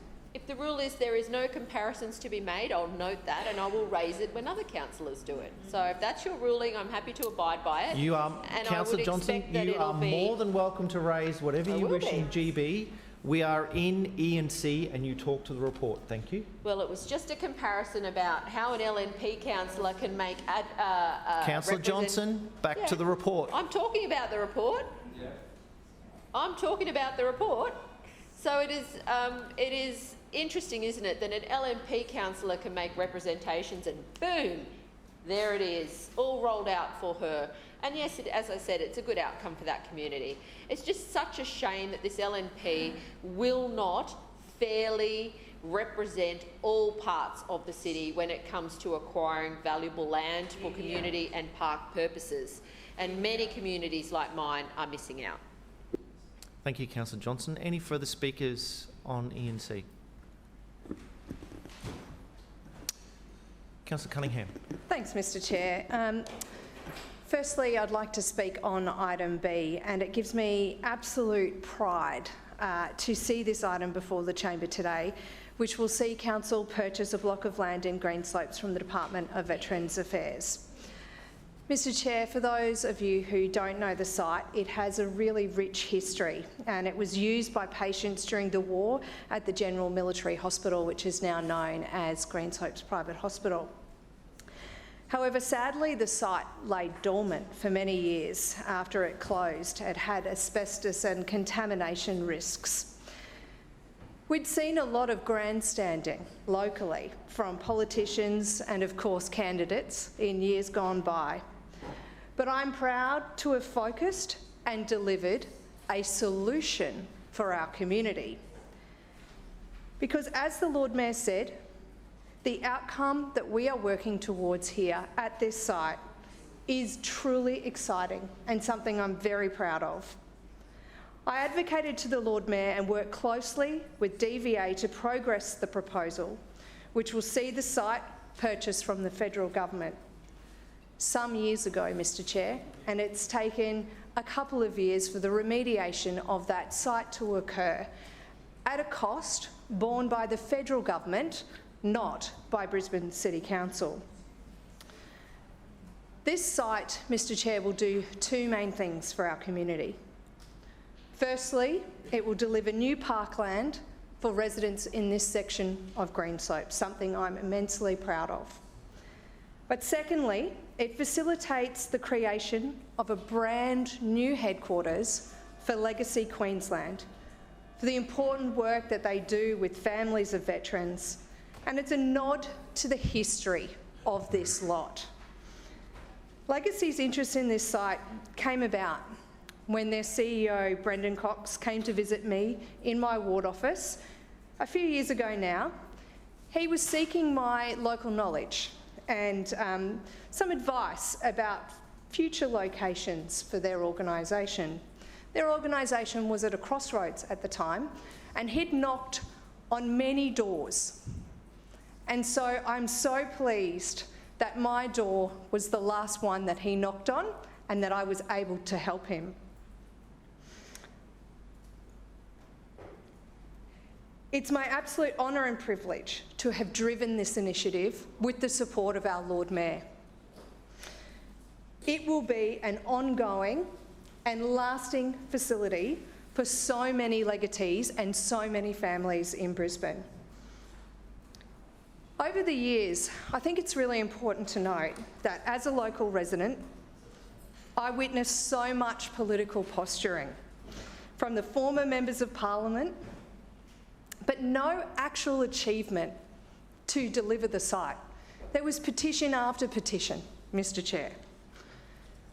But in the end, even the former federal member came on board and could see what a positive outcome that I had delivered for the residents, and I thank her for that, I truly do.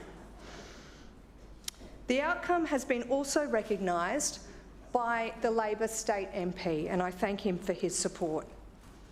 I look forward to working with Greenslope's locals to decide what enhancements we want to see at the portion of the site which will be used for a local park. And of course, I'll continue to work alongside Legacy as they deliver Legacy House, which has a reaching impact. On a personal note, Mr Chair, I want to thank the residents who supported me to get this outcome. My thanks to Brendan and his team, but especially to the Lord Mayor, who is helping to make this happen. Mr Chair, now on item A. We have a rigorous audit regime in this city with independent oversight from the Audit Committee and, of course, the Queensland Audit Office. The Queensland Audit Office attends these meetings. The members of the Audit Committee are... Just one moment, Councillor Cunningham. Councillor Johnson. No calling out across the chamber, thank you. The members of the Audit Committee are independently recruited and appointed to the committee. They are not council officers. Let's be clear about this. The council officers who attend the Audit Committee meeting are invited from the independent members of that committee. Now, through you, Mr Chair, is Councillor Cassidy really questioning the independence of our Audit Chair? Our Audit Chair, who is the CFO of the University of Queensland. He should be reminded there is no protection in this place, Mr Chair. He has called into question her integrity and her independence, and it is an absolute shame and a poor reflection on him. I commend the report to the chamber. Thank you, Councillor Cunningham. Point of order, Chair. Point of order, Councillor Cassidy. Claim to be misrepresented. would you like to make your misrepresentation now before I call on the Lord Mayor to sum up? Yeah, very happy to. My reflections were on the decisions that this LNP administration were making, and my observations were about the questions that the Audit Committee were asking about those decisions. I made no reflection on the chair of the Audit Committee whatsoever. Noted. Thank you very much. Lord Mayor, summing up. Thank you, Mr Chair. Well, that's a very different recollection than I had of what Councillor Cassidy said, because he very clearly questioned the independence of the Independent Audit Committee. That's what we heard, and I'm sure he'll now go and seek to change the record before it gets published, because he knows he's overstepped the mark here. Our Independent Audit Committee is chaired by an independent chair who also happens to be the CFO of the University of Queensland.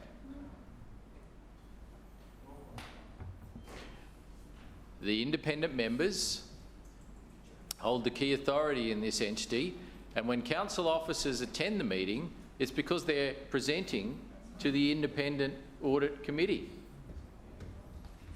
Now, if Councillor Cassidy or any other councillor has any information to question the independence of any member of the Independent Audit Committee, I suggest that they step up and provide that information, because to besmirch the reputation of this committee is a very serious allegation, and one that we take very seriously, and Councillor Cassidy or anyone else that has a suggestion that this is not an independent committee needs to step up and provide that evidence right now, or do the right thing and withdraw that claim. Withdraw the statement that has been made. Make it very clear that you are not questioning, through you, Mr Chair, the independence of this committee. Now, this is a committee that for years... Point of order, Councillor Cassidy. Just seeking a ruling. The Lord Mayor's asked that I withdraw a statement. You haven't directed me to do so, but I don't know what statement he is talking about. I'd be happy to, but I'm not sure what he's getting at. Councillor Cassidy, I must admit it was a while ago. I cannot recall exactly what you said and the words that were noted. But however, if you have reflected poorly on an independent person's character, you are surely within the right to withdraw those statements. Lord Mayor. Well, there were no fewer than two councillors that spoke, Mr Chair, who both questioned the independence of this committee, Councillor Cassidy and Councillor Johnston. And point of order. That is something that is highly offensive. Councillor Cassidy. I claim to be misrepresented. Noted. Thank you. Lord Mayor. Something is highly offensive, and it is just plain wrong. It is just plain wrong. This is... Point of order. Point of order, Councillor Johnson. Claim to be misrepresented. Noted. Thank you. Lord Mayor. So just going back, what I heard and what my colleagues heard, Councillor Cassidy suggested that this committee had been stacked full of mates. That's what he claimed. This is an independent audit committee. Hang on just one moment. Councillor Cassidy, through the point of order, yes, thank you. Yeah, point of order, claim to be misrepresented again. Thank you, Lord Mayor. Councillor Johnston, Mr Chair, claimed that this committee was stacked with council officers. Once again, it's incorrect.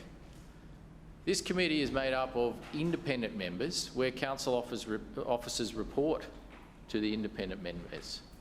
Now, either there's been a deliberate misrepresentation here, or Councillor Johnston and Councillor Cassidy don't understand what this audit committee actually does. I don't know what the answer to that question is, but I have to say I have every confidence in the independence of this audit committee, every confidence. And in fact, I don't personally know anyone on this audit committee. There's no personal relationship with myself, or I understand any other councillor with anyone on this audit committee.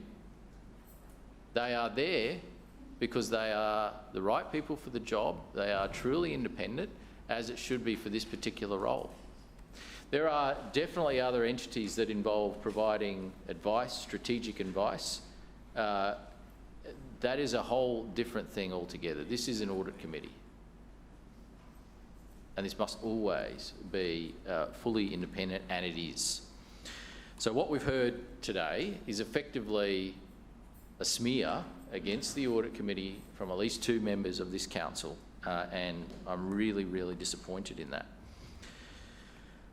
One thing that was mentioned as well by both councillors was the issue of delegations, and this is quite interesting because there's an interesting, subtle but important point of argument here, which is really quite perplexing.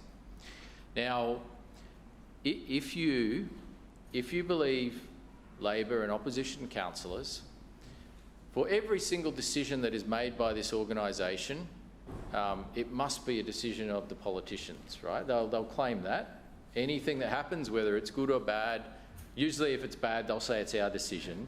But the reality is there are decisions which we are authorised to make, and we make them either through Cabinet or we make them through the Council, but we make them in a very structured way, and then there are decisions which are made by others in the organisation. That's a very clear process set out by state government legislation and requirements where operational decisions can be delegated to appropriate officers and managers, just like we do delegate the vast majority of development applications to the town planning officers who are expert in the field, equipped to make those decisions, and they do so in a way that is consistent with state government laws and requirements. And so to somehow suggest that delegating authority to officers is inappropriate, I really wonder about that, because it's entirely consistent with the framework that the state government has set up. I suggest that this claim is actually questioning the officers who are making these decisions. And once again, that is an inappropriate claim to be made. The reality is we are, as an organisation, the council officers and managers are responsible for operational matters and operational decisions. We are responsible for strategic decisions, strategic policies, for strategic guidance and for strategic policy making. We are responsible for making decisions on certain things but not others. And as I said, this is all done very clearly within the state government framework. And both councillors that spoke from the opposition side, once again, tried to muddy the waters about this process when it is very clear, it is very lawful, it is very appropriate. I mean, to go to extremes, do councillors expect me to be sitting at my desk signing every cheque that goes out of this building? Of course not. Of course not. The sheer volume of the matters that have to be dealt with on a daily basis are well beyond the practical capability of any individual, and that's why we have professional managers. That's why we have professional public servants, and we must have confidence in them, and that's exactly the way the process is set up. But when it comes to strategic decisions and policy decisions, this council decides, the elected representatives decide, and that is the way it should be. And when it comes to the Audit Committee, that is a truly independent process, as it should be, and I have absolute faith and confidence in that process that it is doing what it should be doing. Now, any organisation has things that need to be improved, where issues are identified and actions are required. That's why you have an independent audit committee. And that's why we continue... Councillor Johnson. We continue week in, week out, month in, month out, to make responses to requests for changes, to deal with issues that have arisen, and to continually improve our process. I have every confidence that the audit processes and controls in this council are well and above every other council in the state, and I have every confidence that our audit committee is genuinely independent and does a fantastic job. I want to thank them for the work that they do, and I do want to apologise on behalf of council for the claims that have been made today. Thank you, Lord Mayor. Councillor Cassidy, your 2 points of misrepresentation. Can I remind you to keep them concise and no debate? Thanks very much, Chair. On the first one, the Lord Mayor made a claim that I was reflecting on the independence of the Audit Committee. Again, I was reflecting on the Audit Committee's questioning of this administration's decisions The second one is important. The Lord Mayor made a claim that I said the Audit Committee was stacked out with LNP mates. If he had listened, he would have known I was talking about CBIC, and the record will reflect that. And I mentioned two other controlled entities, Urban Utilities and the Border Sunpack. And I will also say, reiterate what the LNP said, there is no protection in this place, so I would ask that the Lord Mayor actually withdraw that statement. There is no protection in this place. Yeah, look, I'd be happy to stand up in a court of law and defend what I said. Not sure if the Lord Mayor would. There is no protection in this place. I don't see why the Lord Mayor has to retract that statement. That's a matter of fact. That there is no protection in this chamber. No, I'm sorry, to clarify... Hang on, just... Yeah, no, can we just have a bit of quiet, please? That's not what I was referring to, Chair. I would ask that the Lord Mayor withdraw the statement that I said the Audit Committee was stacked with LNP mates, because that is just blatantly untrue, and the record will show that. I said CBIC. Oh, thank you. Now I understand. Lord Mayor, would you care to? Well, what I heard, Mr Chair, was something different. Look, in the end, the record will show, but if that's what Councillor Cassidy said, and he's not claiming that the Independent Audit Committee is not independent, well then I'm really glad to hear that, and I'm happy to withdraw that claim. That's simply what I heard, but I'll withdraw if he's clarified. Thank you, Lord Mayor. Councillor Johnson, your misrepresentation, please. Yes, the Lord Mayor's general smear that somehow we are questioning the integrity of the, or I was questioning the integrity of the Audit Committee. The issues I put on the record were there are 3 independent members of the committee. The Secretariat is provided by a Brisbane City Council officer, and there are approximately 11 Brisbane City Council officers that regularly attend this meeting. It's dominated by council officers. Thank you. Right.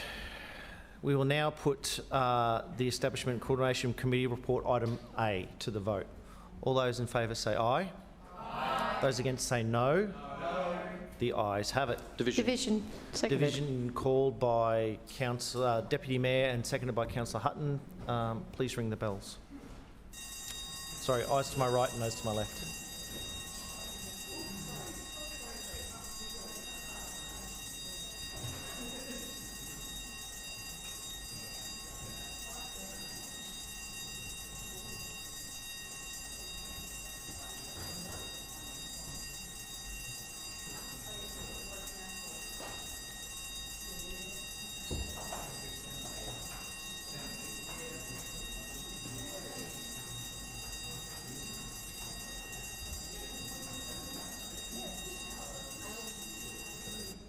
Clerks, please read the results. Mr Chair, the ayes have it, the voting being 19 in favour, 6 against and 1 abstention. Item A has passed, councillors. We'll now vote on item B of the Establishment and Coordination Committee report. All of those in favour say aye. Aye. Those against say no. The ayes have it. Division. Seconded. Division called by Deputy Mayor and Councillor Hutton. Ayes to my right and noes to my left. Please ring the bells.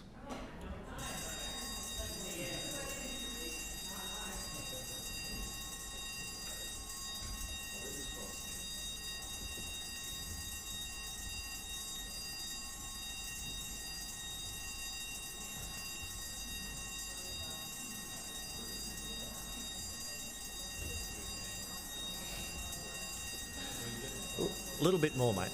A little bit more. Come on. That's it. There we go. Clerks, please read the results. Mr Chair, the ayes have it, the voting being 26 in favour. Councillors, item B has passed unanimously. Please return to your seats.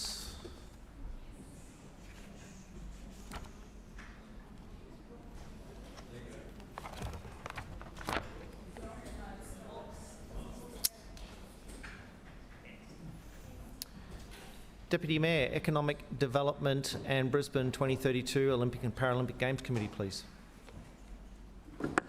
Mr Chair, I move that the report of the Economic Development and the Brisbane 2032 Olympic and Paralympic Games Committee meeting held on Tuesday 29th of August 2023 be adopted. Seconded. It has been moved by the Deputy Mayor and seconded by Councillor Hutton that the report of the Economic Development and Brisbane 2032 Olympic and Paralympic Games Committee meeting held on Tuesday the 29th of August 2023 be adopted. Deputy Mayor, you have the call. Thank you, Mr Chair.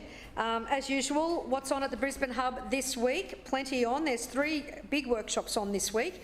One on the 6th, which is tomorrow morning at 9:30, Mastering the Workplace Strategies to Navigate New Employment Laws.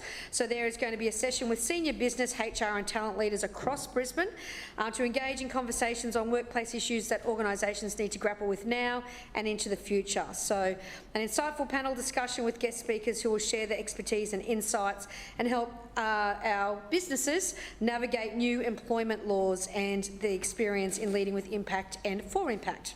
On Thursday at 1:30, Unleashing Your Sponsorship Potential, a Strategic Roadmap. This one is being presented by our business expert Sally Portis, breaking down the barriers at an active workshop, overcoming the challenges of reaching decision makers and moving past gatekeepers by crafting a compelling value proposition. So I think that one's about making sure you have your elevator pitch just right. And on the 11th of September at 4 o'clock, Enhance Your Physical Health with Mindful Movement. And of course, we have our beautiful rooftop physical activity. It's being run by MBM for Life today, and that's Paola Kalaf, and she is going to be doing some physical activity up on the rooftop for those who just need to get that out of their head at the end of the week. We've had some great feedback again from businesses that have actually been to events.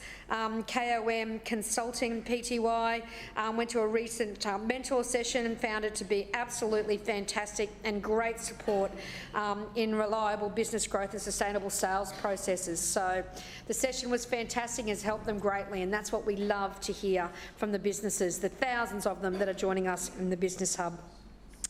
Last week in the actual committee presentation, we did the Growing Precincts Together program, which was a pilot this year, a slight change from our local business partnerships initiatives, where we're getting a little bit deeper down working with those local precincts to make sure we can help them to achieve their vision for their precinct, depending on what that may be.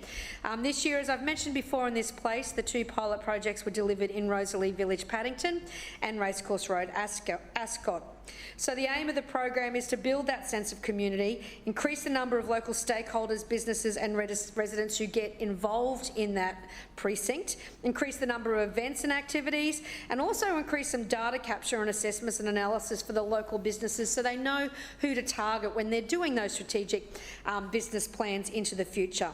There's 3 phases in the program. Step 1 is understanding the workers and the customers who's actually there, then engaging with them to make sure they can talk about what they love about their precinct, what they'd like to do, what's their focus, promoting in-business support programs and sharing that knowledge with local business owners.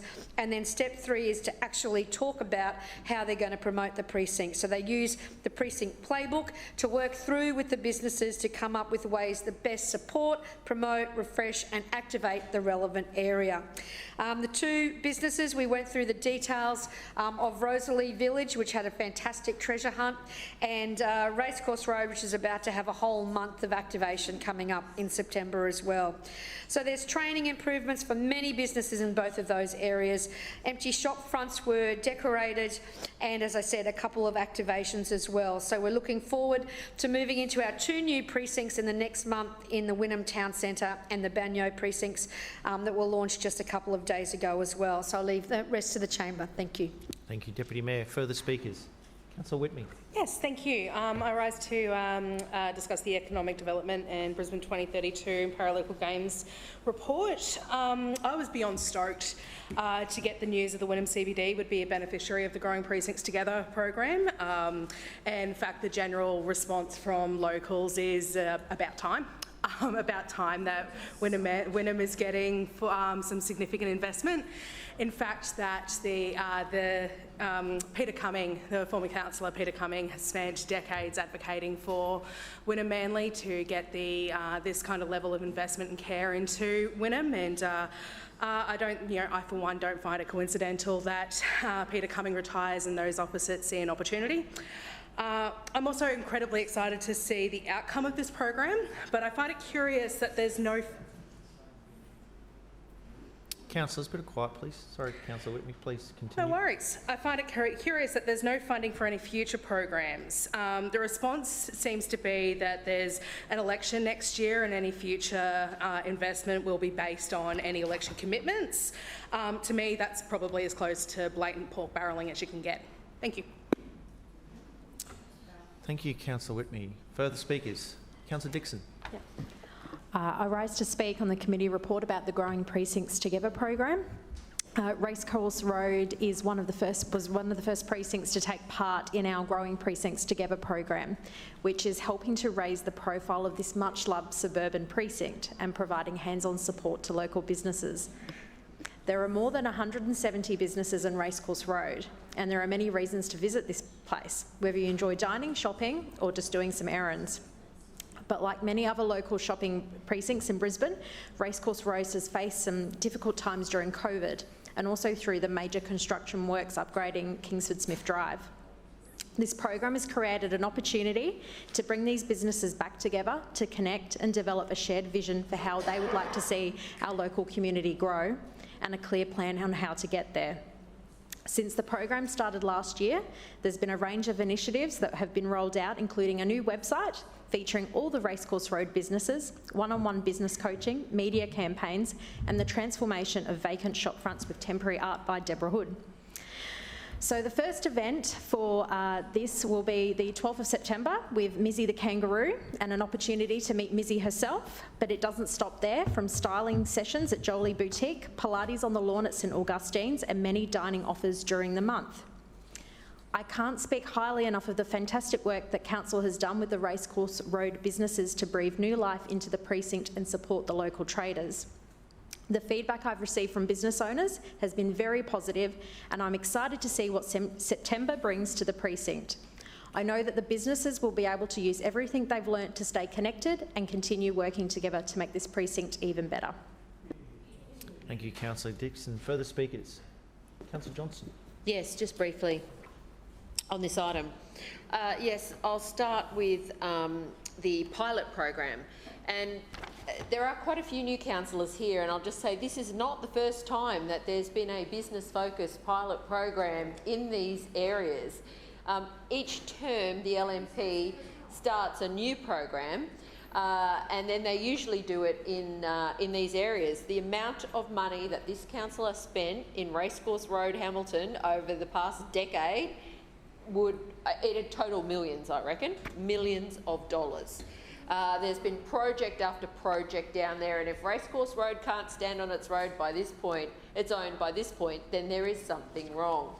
But what we see is another LNP-focused program that has only been delivered in three places as the pilot: Rosalie, marginal LNP, North Side; Paddington, marginal LNP, North Side; Racecourse Road, Ascot, not marginal, but there's a brand new councillor.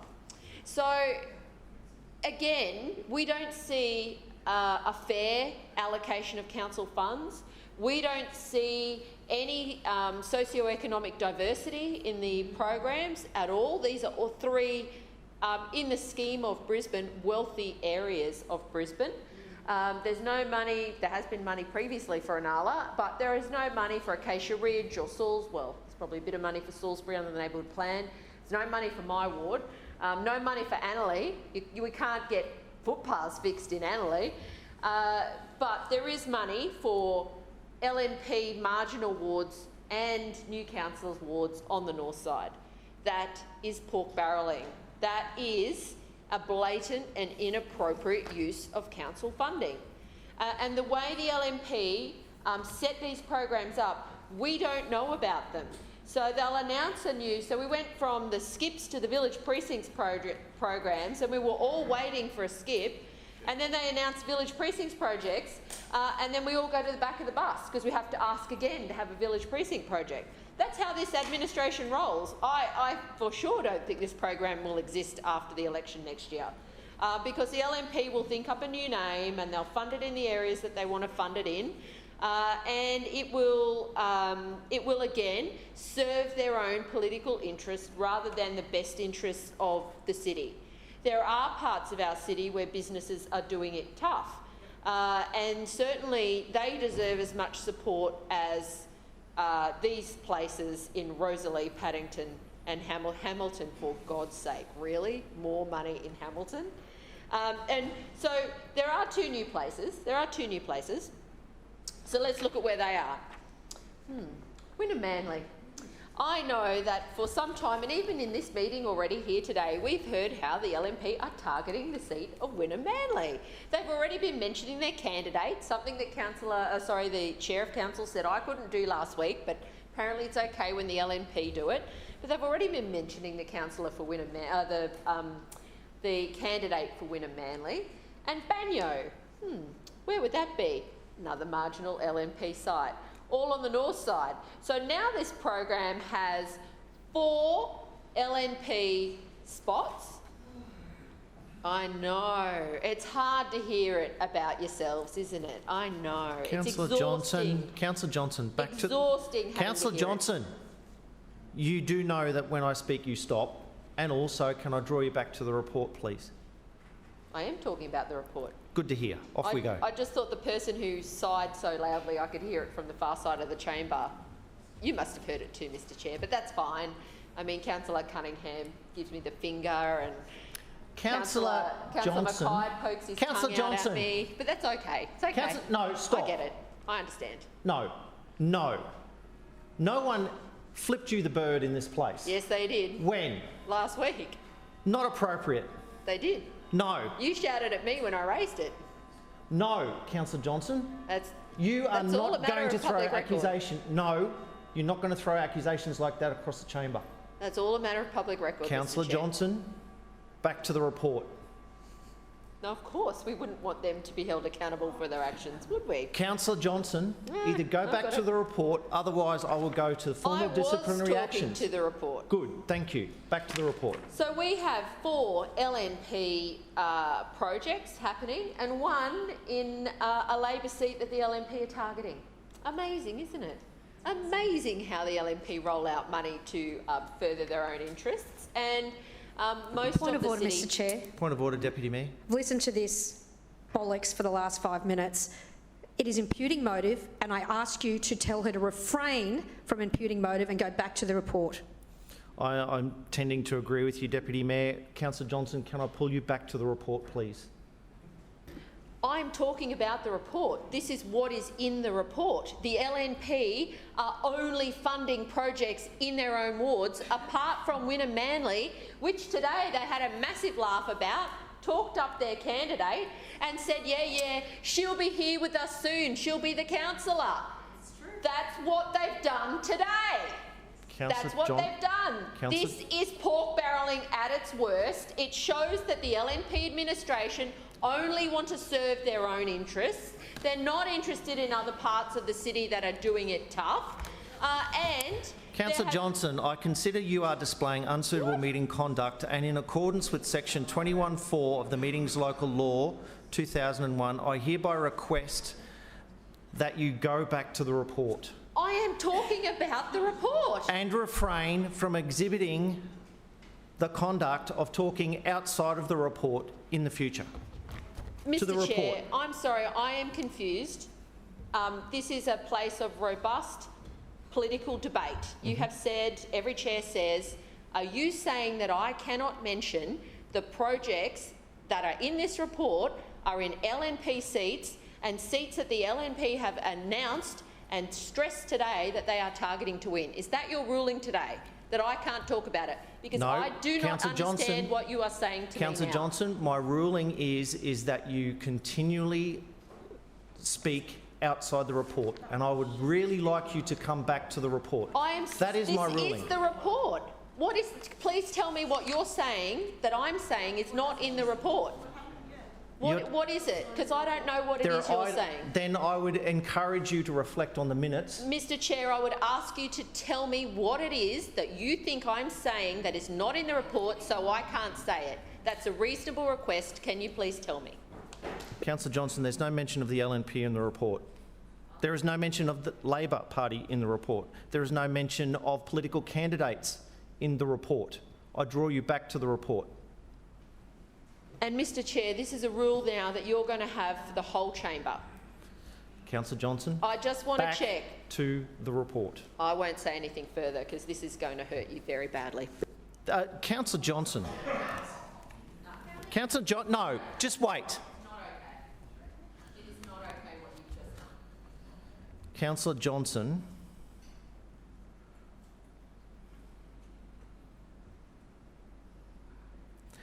Threatening the chair of council is way above. I didn't threaten You did so. Do not deny it. I did not threaten you. Do not do it again. Do it one more time and I will throw you out. This is their report. This is a joke. Councillor Johnson. Councillor Johnson, back to the report. I'm done. That every single time. Can you turn your mic on, please? I'd ask you to turn your mic on when you're addressing me. Councillor Johnson, have you finished your report? I've already said I have. Can you turn your mic on, please, so it's recorded in the minutes? I am finished. I've already said that 3 times. Thank you. I appreciate that you've done the right thing. I believe we did. Deputy Mayor. Oh, sorry. Before Deputy Mayor, any further speakers? No, Deputy Mayor. Thank you, Mr Chair. And I thank most of the councillors for their contribution to the chamber. Look, the reality is this is the proof of what we talk about all the time when we are talking about where we are putting density or where we are seeing businesses that are having issues, we go down and support them. I've made it very clear here many times in this chamber over this pilot program that Racecourse Road, smashed again in the floods in February 2022, needed that extra boost to bring them back and get the community back down there again. Racecourse Road, again during COVID, and their biggest generator of money with the foot traffic from the racecourses, and of course the spectacular upgrade of KSD, which did reduce access to Racecourse Road. They needed support as the new businesses came in to re-engage with their communities. I would like to apologise to the economic development officers who make these decisions about where we should provide the support to go on what we just heard from the Council of Tennyson. But let me make it clear for those who are watching at home, as we hear from some people as well, over 2017 to 2019, when I said this was the next iteration of the Local Business Partnership Initiative, we have completed the Maruka Marketplace Destination, the Nunda Village Business District, the Sandgate Local Business and Destination Action Plan, the Stones Corner Local Business and Destination Plan, the Women Local Business Destination Plan, and the Mount Gravatt Central Business Hub Plan, and the Bulimba Local Business Partnership Initiative. Sandgate, Wynnum, Bulimba, Maruka. I just named 6 and 4 of them were for Labor. So the muttering for the representative from Tennyson is not only embarrassing, it's unnecessary. And I will just say to Councillor Whitney, I know she's been in this place for a very, very short time, but I'm sure that Councillor Cumming would be devastated to hear that we've done nothing, which means he's done nothing in Wynnum over the last 10 years. We delivered a neighbourhood plan in Wynnum Manly about 10 years ago, which Councillor Cumming... Point of order. Claim of misrepresentation. Noted. Thank you. Deputy Mayor. Clearly heard Councillor Whitney say it's about time you did something down here. We delivered a neighbourhood plan there 10 years ago, which on his retirement, Councillor Cumming, he said he was very, very proud of bringing the density into Wynnum. But you know what comes with density? Infrastructure. And what has this administration delivered over the last 10 years? A new 3,000 square metre library, an enormous building that I like to call Big Red when I was the Lifestyle Chair, because it was a multifaceted, multi-roomed, 3-storey community facility that went back to the people of Wynnum. There are 3 chambers in the Adopter program. There was a skip produced down. Deputy Mayor, point of order, Councillor Whitney. Yeah, I just wanted to see if you can point out where in the report any of this is mentioned. The Deputy Mayor... Councillors, please! The Deputy Mayor is the chair of that committee and as such has the right to speak around the world on those items. Deputy Mayor. And summing up the debate that we had before us. Point of order, Councillor Johnson. Yes, the Deputy Mayor has the right to speak about matters in her portfolio. Community facilities is not in her portfolio. She is, my understanding, the inner city area for economic development and the Olympics. Thank you. Thank you, Councillor Johnson. Well, just for something different, Councillor Johnson is wrong. Deputy Mayor, just within your portfolio, thank you, just as a reminder. I will. Economic development right across the city. So economic development, we have the skip. We've got 3 adopter chambers that are involved in our program this year in Wynnum. We've had a local business partnership down there. We have supported through the Living Villages in economic development the Manly Harbour with $50,000 levy every single year. And we have 5 festivals that support the economic growth of the area down there. There is change coming because this councillor knows nothing about her local Point of order. Point of order, Councillor Festival Johnson. funding is definitely Councillor Howard's portfolio. So I would just say Councillor Adams, Mr Chair, has deliberately misrepresented what's within her portfolio. Oh, I'm not going to uphold your point of order. Deputy Mayor.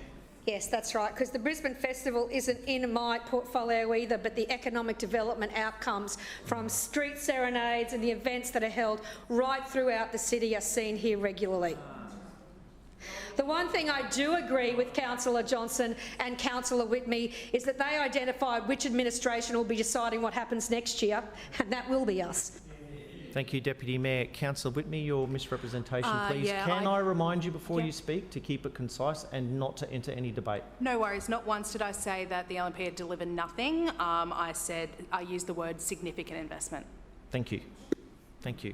We will now put the report of the Economic Development and Brisbane 2032 Olympic and Paralympic Games Committee report. All those in favour say aye. Aye. Those against say no. The ayes have it. Point of order, Chair. Point of order, Councillor Hutton. Chair, I move that Council now adjourn for afternoon tea for a period of 15 minutes, which only commences when councillors have vacated the chamber and the doors have been locked. Seconded. We have a motion before us from Councillor Hutton, seconded by Councillor Mackay, for an adjournment for 15 minutes for afternoon tea. All those in favour say aye. Aye. All those against say no. The ayes have it.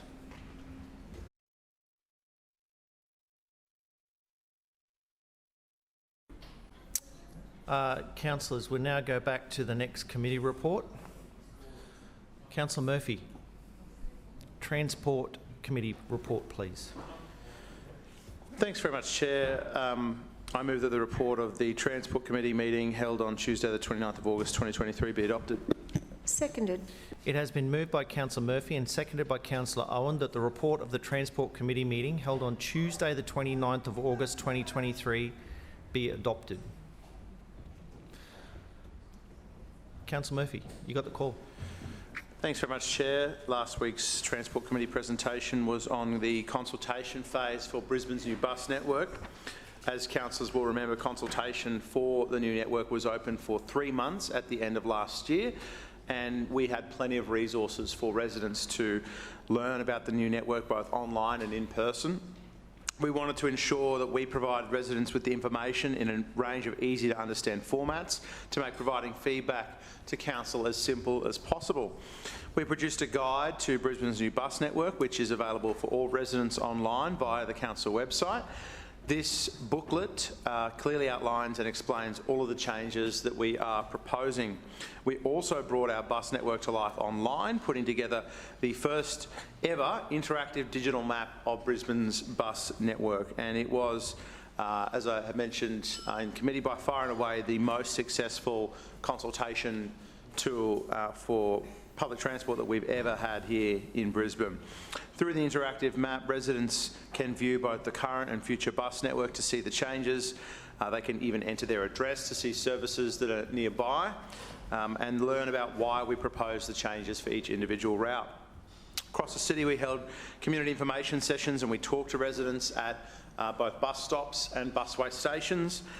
In all, Chair, we interacted with hundreds of residents at face-to-face sessions. We had over 150,000 residents visit the network webpage. Over 70,000 searches were conducted on the interactive map. 70,000 searches, Chair. So again, for a mapping tool, it was by far and away the most outstanding success in terms of consultation. And then we had more than 5,000 residents who submitted responses through our feedback surveys. So there's some very impressive stats when it comes to the consultation, Chair, and we were only able to get such great outcomes on the back of our award-winning network consultation campaign. Now, I've spoken to the Chamber before about the international recognition we've received for Brisbane's new bus network campaign from the International Union of Public Transport.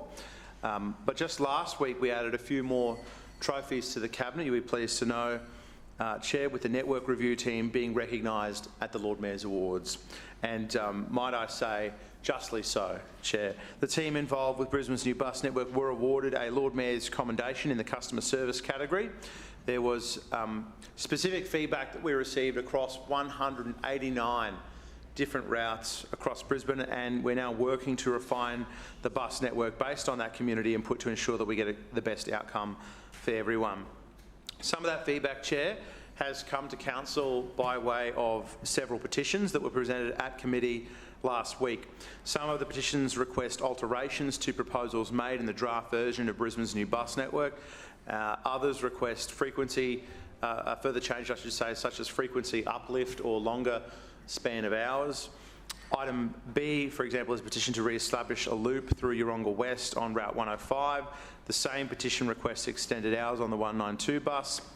Item C requests the frequency of Route 106 be upgraded under the new network. Item D requests Council stop all proposals to change routes 110, 115, 117, the 122 and the 126, all of which run through Acacia Ridge and Maruka. Item E opposes, I should say, some proposed suburban route changes to the 116 service through Maruka. And finally, Chair, item F requests that Route 376 be retained under Brisbane's new bus network. So, as I mentioned, Chair, our plan was always to consider the feedback received by the community and then just finalise the network based on the input from local residents. Ultimately, we will be presenting the final network to TransLink. They will be the ones who will approve this. But I also want to mention we've been working very closely with TransLink throughout this process. There's been a member of the TransLink team from the very beginning embedded in with Brisbane City Council, working on these network proposals and making sure that we refine them and consider customer feedback throughout the process. So at the moment we are, as I said, finalising that network. We'll release it back to the community later this year after all the petitions have been shared with our network planners and changes made where applicable. That of course means the petition requests are being considered as part of the final network as indicated in all of the petition responses. And I'm sure councillors will have some things to contribute on these items, so I'll leave further debate to the Chamber. Thanks, Chair. Thank you. Thank you, Councillor Murphy. Councillor Cassidy. Thanks very much, Chair. I just rise to speak on the summary, consultation summary for Brisbane's bus network at item A, and I'm sure there'll be lots of contribution from councillors about the petitions as they occur in their local areas. But an important observation to make is that Brisbane is now Australia's most congested city on many, many measures. And this presentation on the LNP's bus network review highlights the fact that this administration doesn't have a plan to address congestion through investment in suburban bus services. Their only plan is the Metro bus. That's it, because the entire network review that we have seen undertaken by the LNP is as a direct result of the Metro.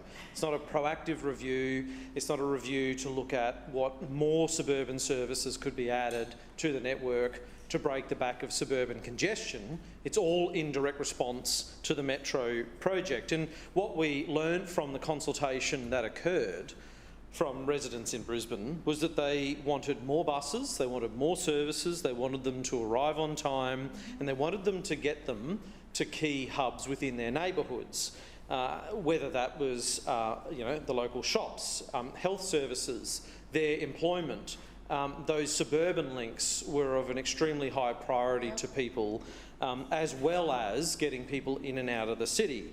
But what we've seen as a result of this review, and why we've seen so many petitions come through to Council today, is that services have been proposed to be truncated, to be removed altogether and altered out in the suburbs of Brisbane as a result of the metro.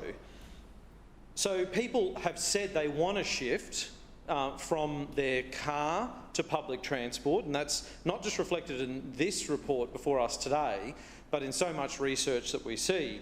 But they know at the moment that it's not frequent enough and it's not reliable enough to be able to do that. And to be able to break suburban congestion, you have to offer a service that is frequent enough and reliable enough for people to make that switch from their cars. But all this review does is consolidate services and cut services.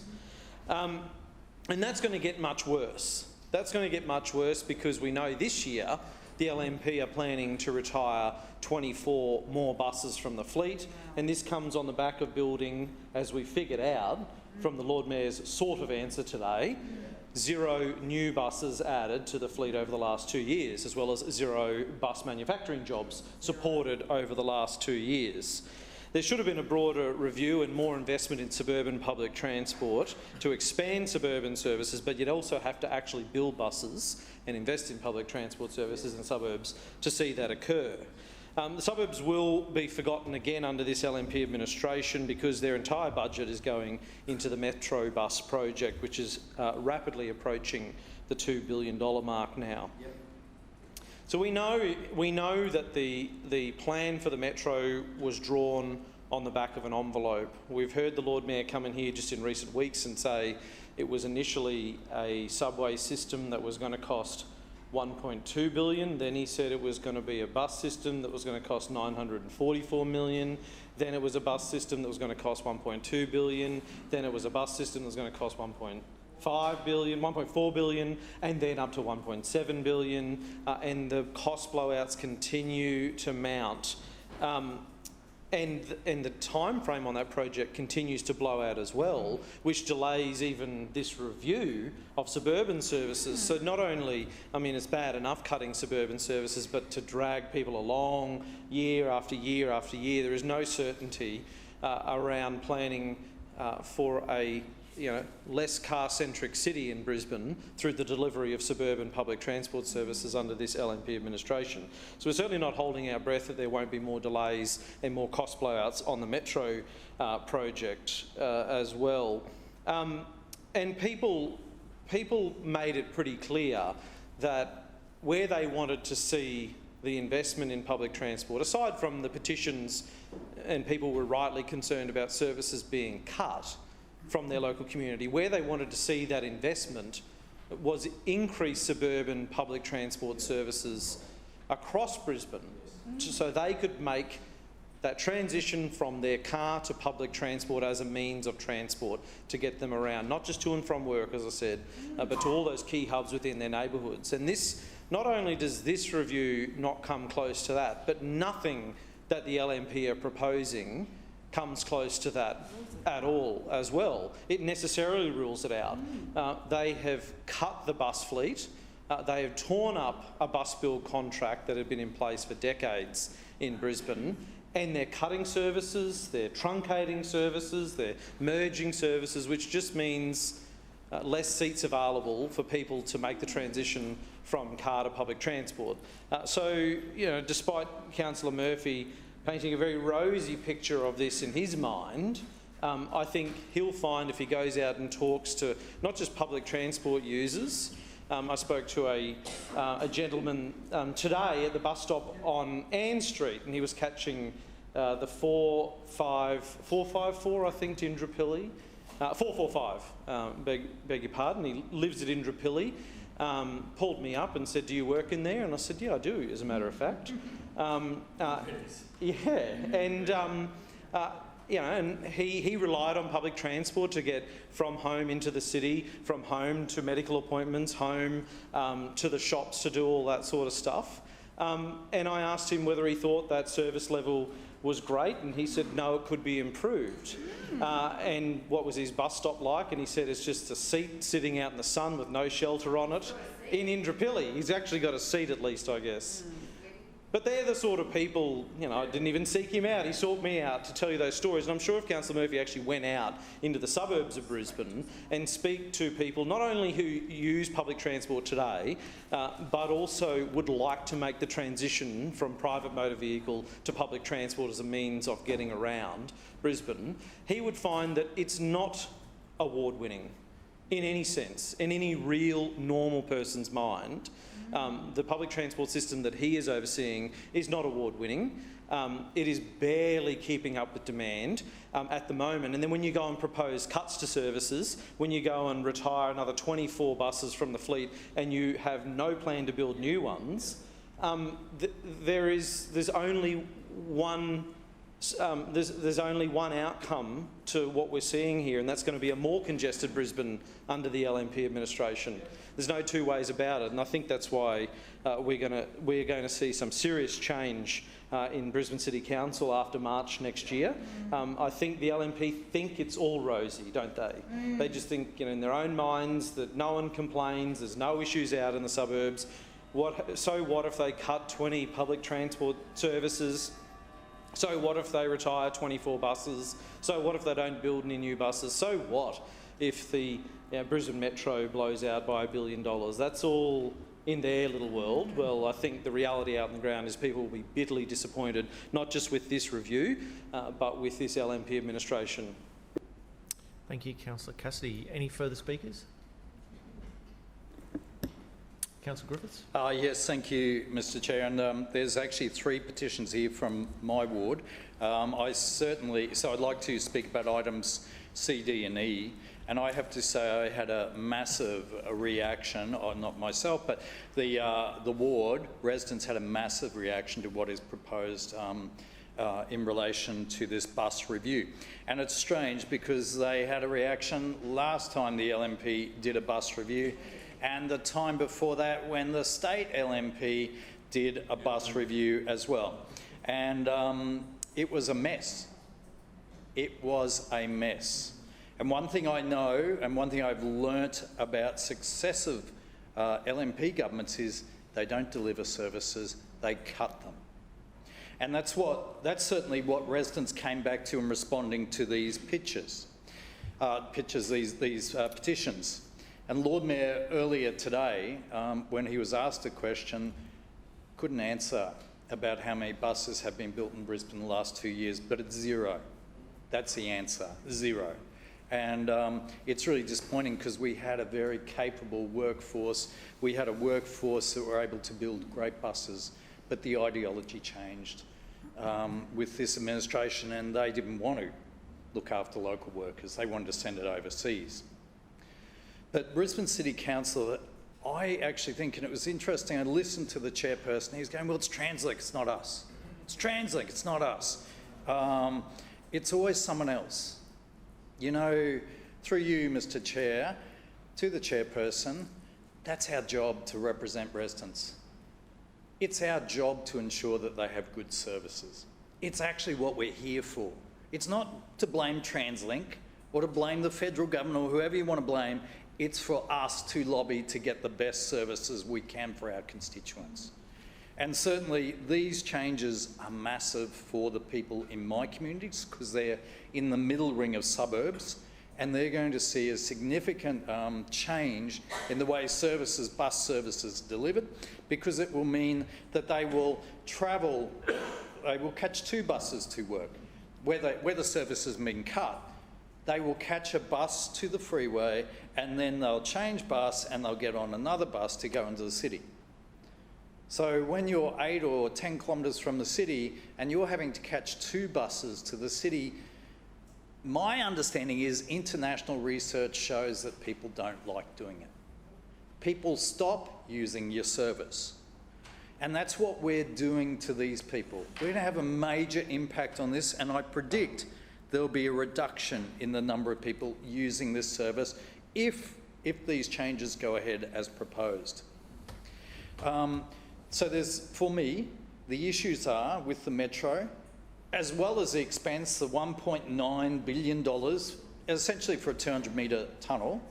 That's the main thing. It's made out to be some grand thing we're building. We're actually building a tunnel There's the fact that people will have to catch 2 buses, they'll have to take longer routes to get where they're going, and it certainly means in suburbs like Acacia Ridge, Durack, Oxley, Maruka, Salisbury and Nathan, there'll actually be a reduction in services in those suburbs. So they'll actually see a lot less. And do you know what? Some of those services, and actually Rockley, some of those services in the last review were cut. Strange enough, in Durack and Oxley, they were cut. Significantly, they were cut. I don't know if that aligned with the Premier's electorate, I'm not sure, but it just seemed a strange cut that they would be losing services out there. So my concern is the cut in the routes. I don't believe this metro project is going to work for all residents really well. And I think the impacts for many of my residents will be less services. And that's, I keep hearing from the administration, we care about our workers, we care about our key workers, we care about our families. People in Acacia Ridge use that bus service to get to work to make your coffees, get to work to do the cleaning, get to work to provide the services for people in the inner city. That's why we have the bus service, that's why people are dependent on it.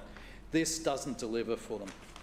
The other issue here is accessibility, and this is certainly a drum I always beat on about, but we have a number of residents who have accessibility issues in the area of Holmes, Keats and Hawtree Streets in Maruka.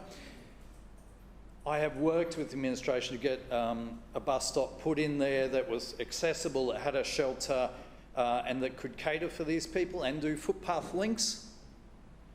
And this is one of the services. We're actually going to cut it. We're going to remove the bus route from this site that is accessible. This, you know, I heard the chairperson say, well, they're working diligently with council. What, are the council officers in touch with what residents need? Are they in touch with the people who look after accessibility in your department? Because this was just a no-brainer. To go to all that trouble, put all that infrastructure in place and then say we're cutting it just doesn't make sense. I look forward to the results of what will come out of this. The residents in their hundreds have taken up these petitions and they did them themselves. They went out there and got the support and got the feedback and they've put them in themselves, and I think council should be listening to them because they're on the money. They're on the money and they don't want to see their services cut. Thank you. Thank you, Councillor Griffiths. For any further speakers, Councillor Hammond. Thank you, Mr Chair. I rise to speak on item F on this report, but I can't go past those on the other side saying that we haven't invested in buses. We've invested over 1,266 buses in this administration. Let us not forget every single bus, which was not many, that those, when they were in power in City Hall, there wasn't many, they had no air conditioning. We heard about accessibility from the speaker on the other side. You had to book a bus if you wanted to go out and you had a disability. You had to book a bus. Instead of 100% of our fleet now is accessible. You don't have to plan your trip weeks and weeks in advance because you know that you'll be able to get onto the bus. And it just boggles my mind, when they were in administration, all the buses in this Queensland heat, the humidity, had no aircon. And worse still, they blew up and caught fire. So I don't want to hear their rubbish on the other side, that this side does not invest in public transport. The 376 and 375 bus routes in my ward that were being affected, we did real consultation. We do listen to people out there. Unlike what the Labor people do, they do not do real consultation. They just direct to their residents what is happening. Oh, you're going to have a problem with that? Oh, that's okay. Like, can I mention the Band-Aid busway and the disaster that it's doing to the residents out there, that water being switched off, the access to local streets for a 6-minute time saving that I made up. at the meeting. Let us not forget that. The 376 and 375 are very similar routes, except for the 376 is more a direct route into the city. I fully support my residents in the fact of their submissions about the 376, and I have relayed that to Councillor Murphy multiple times. I am looking forward to the review to come out, and hopefully there will be some changes with the 376. The Metro, I heard a lot about the Metro over on that side. I can't wait for the Metro to come to Chermside because it will give more rapid public transport to our residents into the city, which is a great thing for our area. Let us not forget, it was this side of the administration that put in bus routes. Yes, we got a lot of criticism because schools didn't think we spelt buzz right, but it's bus upgrade zone. So we did have a lot of criticism over that. But we have a lot of our buses that are direct buses that go into the CBD to relieve the congestion on our roads. I would also like to add, because I heard on the other side that people are getting off the buses, do you know what? Every time this state Labor government put up the fares, drastically put up the fares, year after year, we see people coming off the buses. I don't think that's good enough. I'll add another thing that Councillor Cassidy said because I think it's really important. People want fast, effective, reliable and affordable public transport. That is the big thing here, affordable public transport. Let us also be clear that the state government TransLink, if you like, do the faring and routing, Councillor Cassidy, not us. We're underdoing a review. I have advocated for my residents for the 376 because the 375 is a bit of a goat track going around, a bit of a scenic route, and I would like to see, Councillor Murphy, and to the officers, I would really like to see the 376 retained. Thank you. Thank you, Councillor Hammond. Are there any further speakers? Councillor Johnson. Yes, thank you. I rise to speak on the petitions, particularly items B, C and D. Brisbane's new bus network, Brisbane's new network consultation summary. Now, Council has published a summary of the bus review on its website, and this is the second major review that I've been involved with. The first back in 2011-12, which was diabolically bad, and buses in my area were just completely cut. Yep. And it wasn't TransLink. The Lord Mayor of the day made a submission to the state government and said, cut these buses. And the state actually did.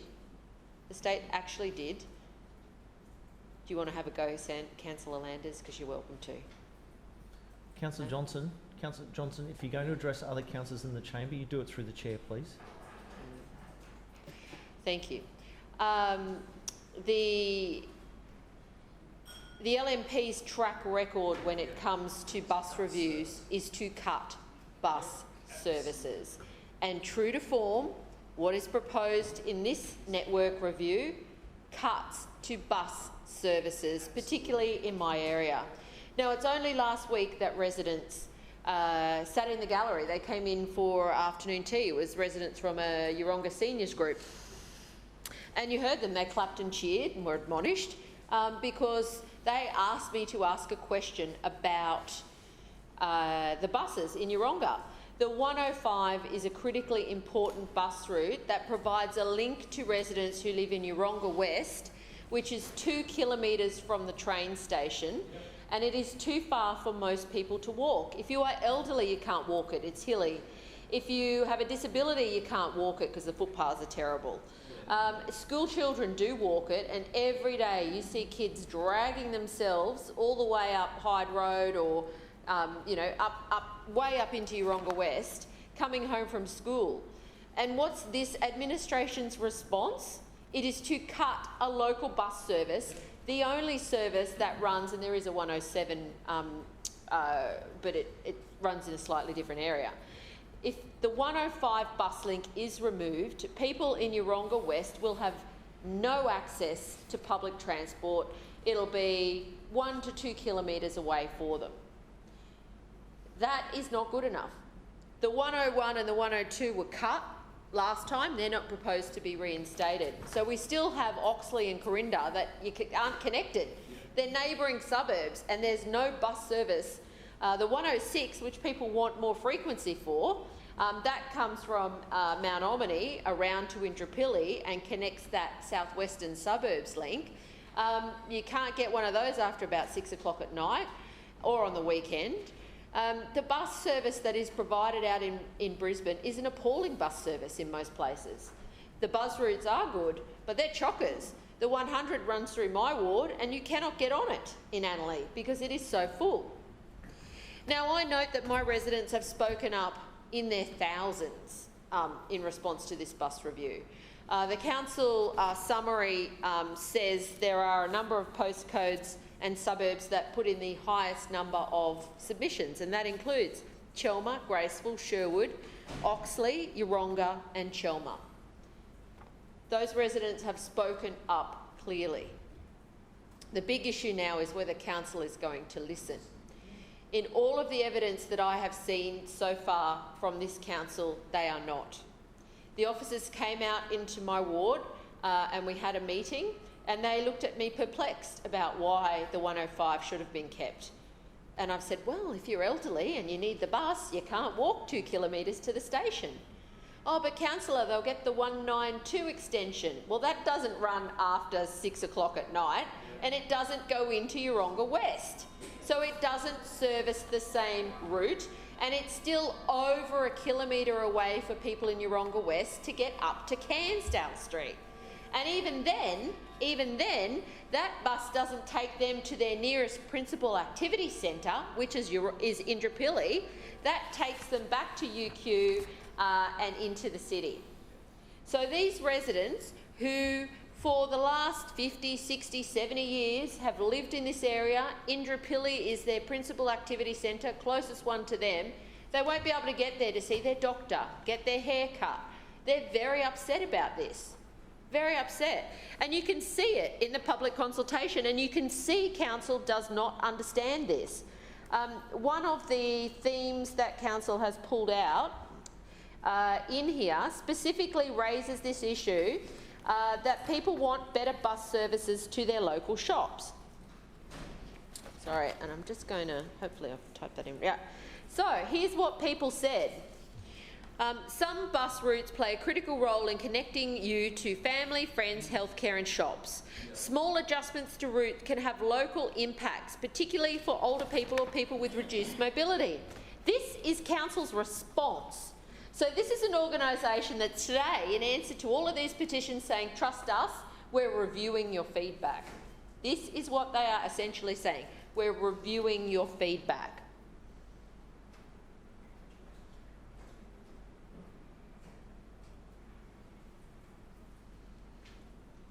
Brisbane City Council is saying, council is aiming to deliver services in the suburb that meet transport needs and demand by increasing frequency of services and improving suburban connections to key destination.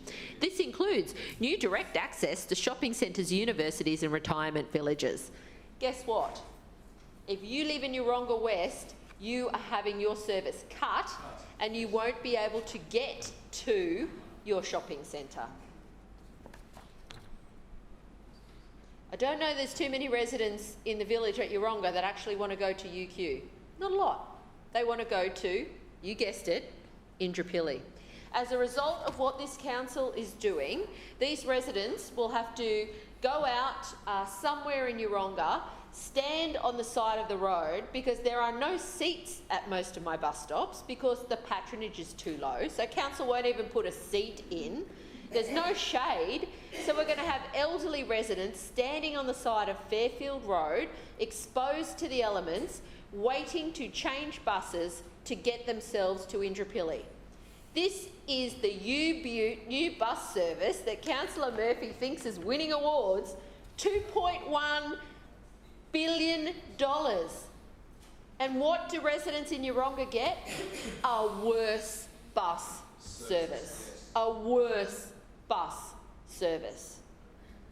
Over in Annerley, I know plenty of residents spoke up about the changes through there. They're appalling, the changes through the back of Annerley. People in Annerley won't have a direct connection to the Annerley shops. Yes.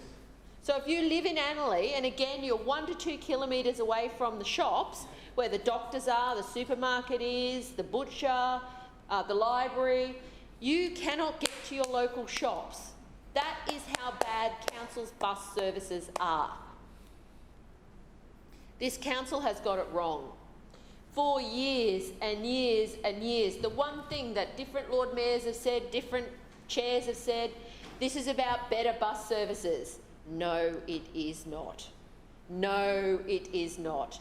This is about cutting bus services in the suburb. This is about a review that I'm sure people had good intentions when they started on this review, but the outcome is worse bus services in some places for residents.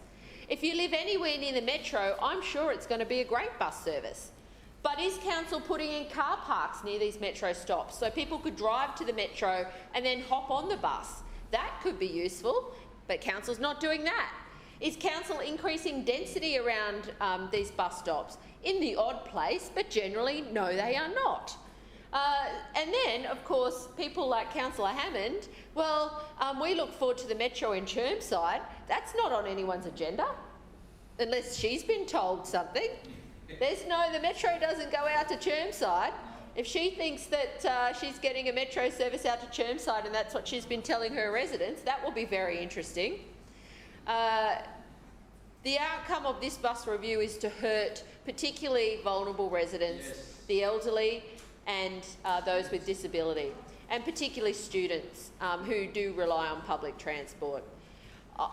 I am appalled at the way council has dealt with this, and I know based on what happened in 2010, 2011, that this council is only interested in cutting bus services. They're not interested in doing the right thing for residents, and that is to make sure they can get to the local shops, church, healthcare, and to their friends and family.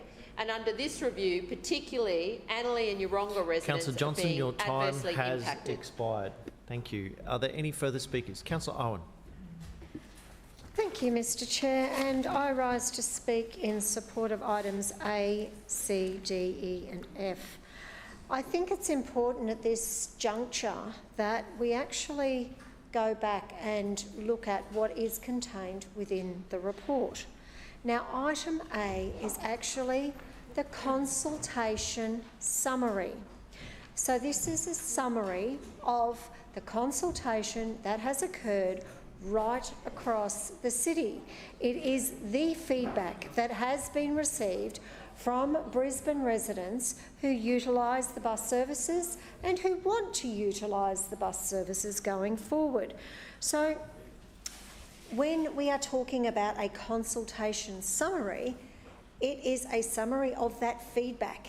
It is not an ironclad decision that has been made that this is exactly what is going to be happening.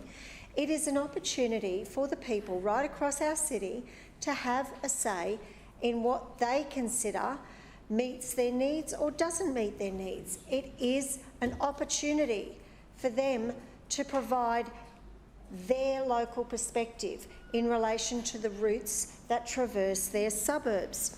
Now, in relation to the petitions that are part of this report today, those petitions are actually not conforming feedback until such time as they are transferred, as per the recommendation that is before council today, to the network review team for inclusion in that feedback as well.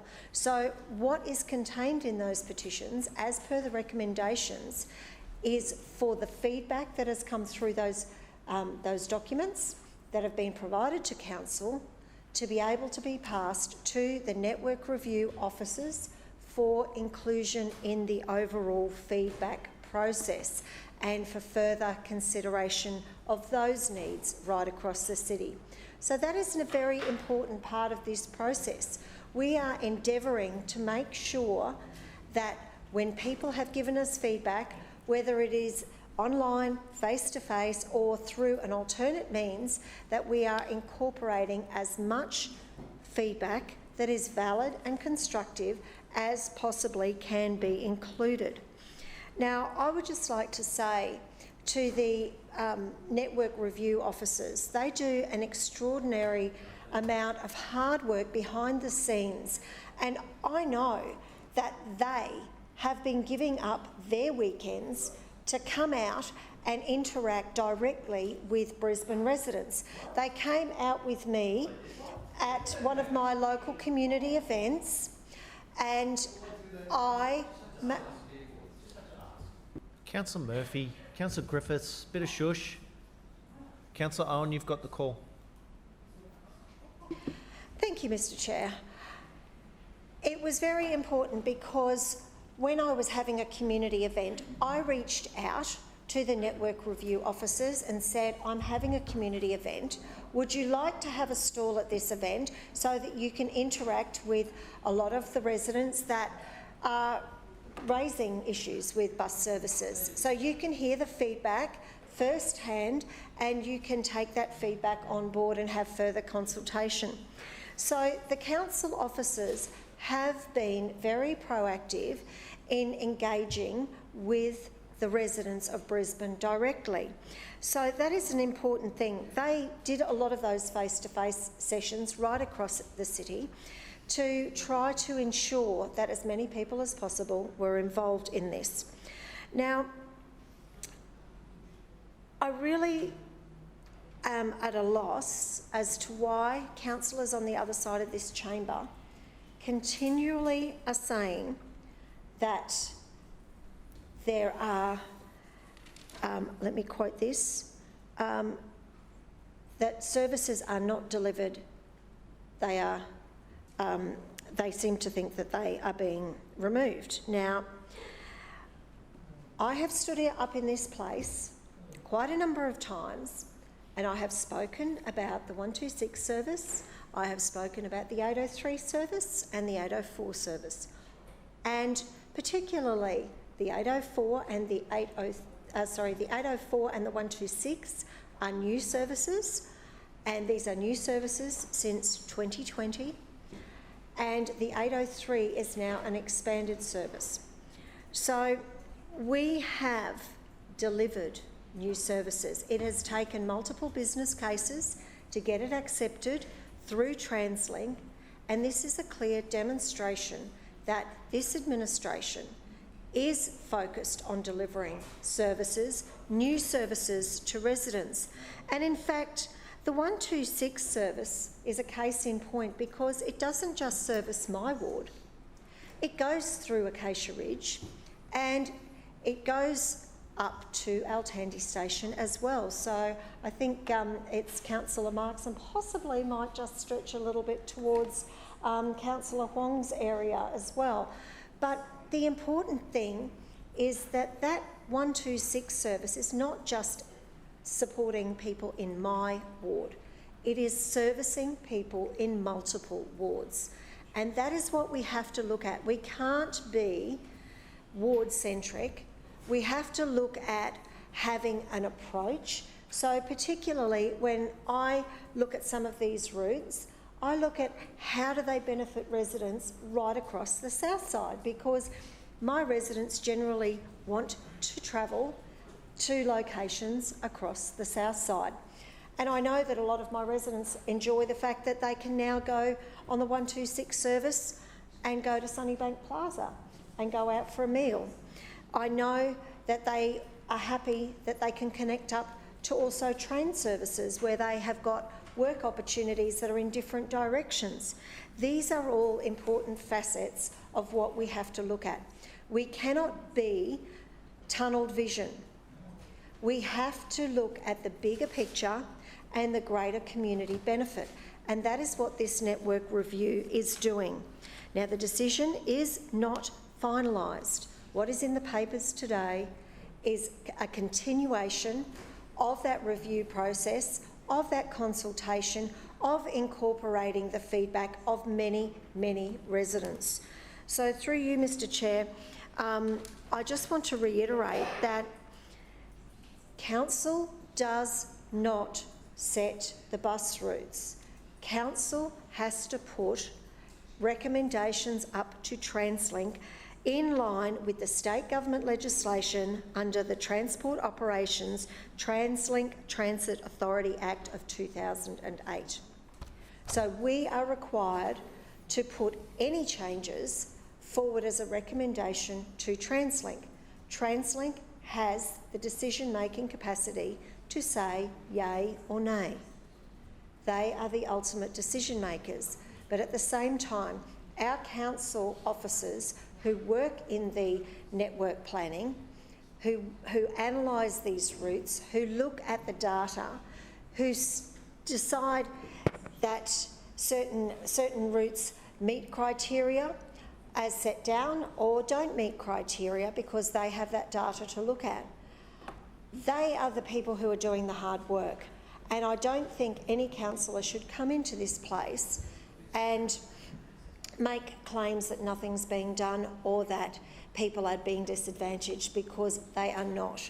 This is a review process, this is a consultation process, and I just encourage councillors on the other side to, instead of being adversarial, to be advocates, good advocates for your communities, and look at the positive options, look at the bigger picture options, and take that forward and talk with the community to give them that understanding of their options right across the board.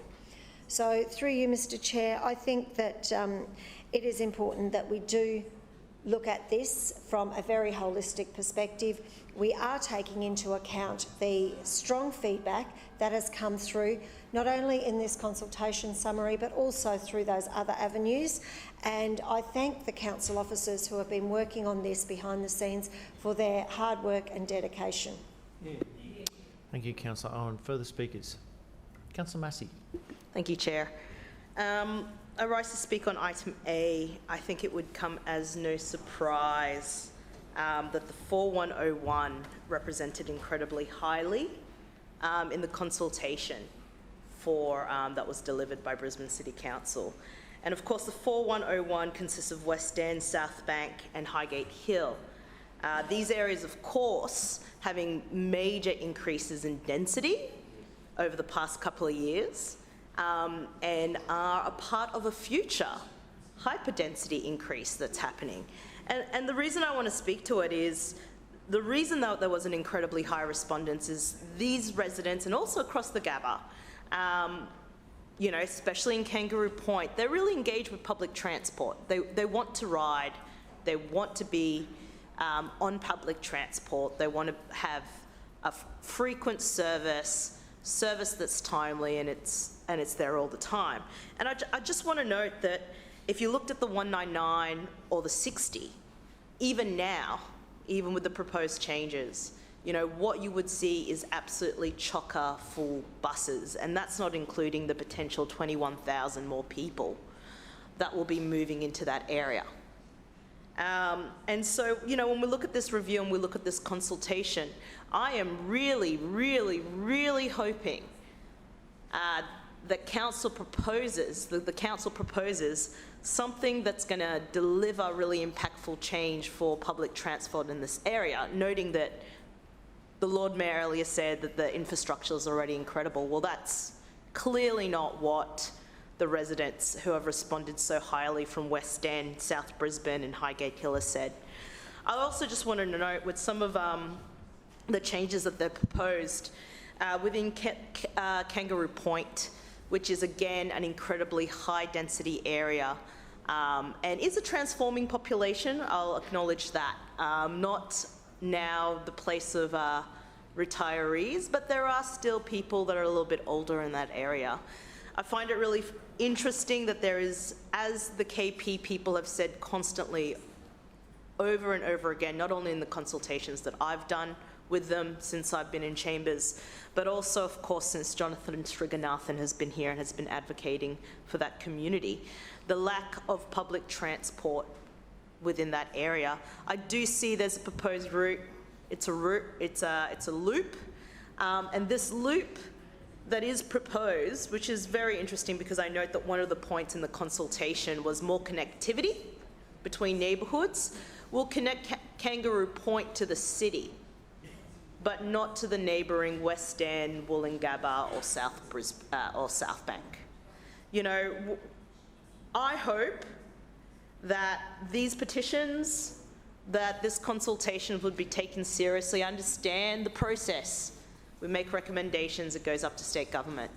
But I think it's incredibly important that that community consultation that's occurred with people that are engaged with our active public transport system is heard and recognised. You know, when I talk about these routes, even the 192, you know, there's a lot of petitions that have happened before about frequency. And so while I am hopeful that what we'll see in the future is, you know, amendments and details that will give more amenity, not only to the people of the Gabba ward, but people across Brisbane. That's what I hope for.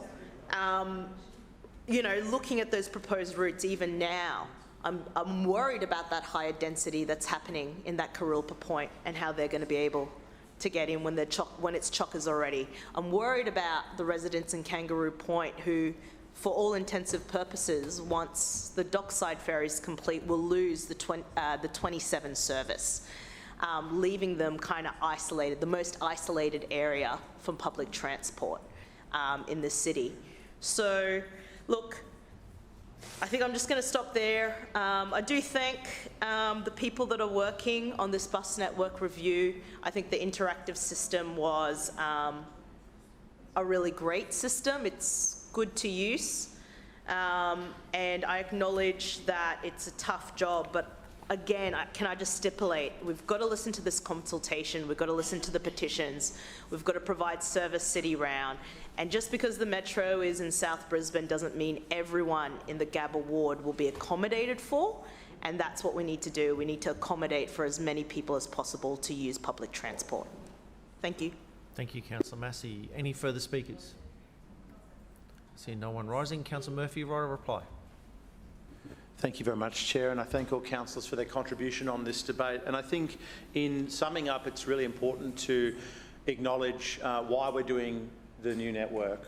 We're doing the new network because Brisbane Metro doesn't work without a new network to enable it to happen. So that brings the next question. So why are we doing Brisbane Metro? We're doing Brisbane Metro because for the better part of 15 years, this state Labor government has failed to invest in the public transport system in Brisbane that does 2/3 of the work, which is the bus network. I am not saying that they aren't investing in rail. We've all heard recently about how much Mark Bailey is investing in building trains up north or Cross River Rail and all the blowouts there. We know the state government is investing in rail. But in Brisbane, 2/3 of people move on buses. The busway network has created one of the most successful bus rapid transit systems around the world. It is acknowledged all around the world as being incredibly successful, but it is being loved to death. And we know when the Lord Mayor initiated this project along with Councillor Quirk way back when in 2016, we were receiving at that time buses full on the 111, on Route 66. We had people who had standing capacity only on those buses and were getting kicked off or left at the station. Metro is about adding additional capacity into the network to unclog services. That's what it's all about. And when Metro opens next year, we will add the capacity into the busway network to carry an additional 30 million passengers. So that is what this new network is all about, is enabling that great change to happen and supporting improved capacity on the busway network. We didn't want to be in this position as a council, but we felt it incumbent on us as the principal operator for the City of Brisbane to step in and to take action to improve the state's asset, and that is exactly what we are doing. And it's important to recognise, because it's come up in this debate, that this new network represents the single biggest investment in bus services that this council has ever made, and the greatest investment in bus services in Brisbane that has been made as a result of a network review in living memory. In living memory, Chair. That is how significant this is. More than half of journeys on the busway will be faster during peak times, and as I mentioned, we will add an additional third capacity into the busway network each and every year. The proposed network that we have done public consultation on provides an additional 160,000 trips every year and the capacity to connect an extra 55,000 students at Griffith Uni, UQ and QUT. So these are really big numbers, really big capacity improvements that we're adding into the network. 3 new routes are proposed. There are 7 suburbs with new all-day service as well as newly serviced roads in Yeerong-Pilly and Coopers Plains. We didn't hear a lot about that, Chair, from either the Council for Tennyson or the Council for Maruka.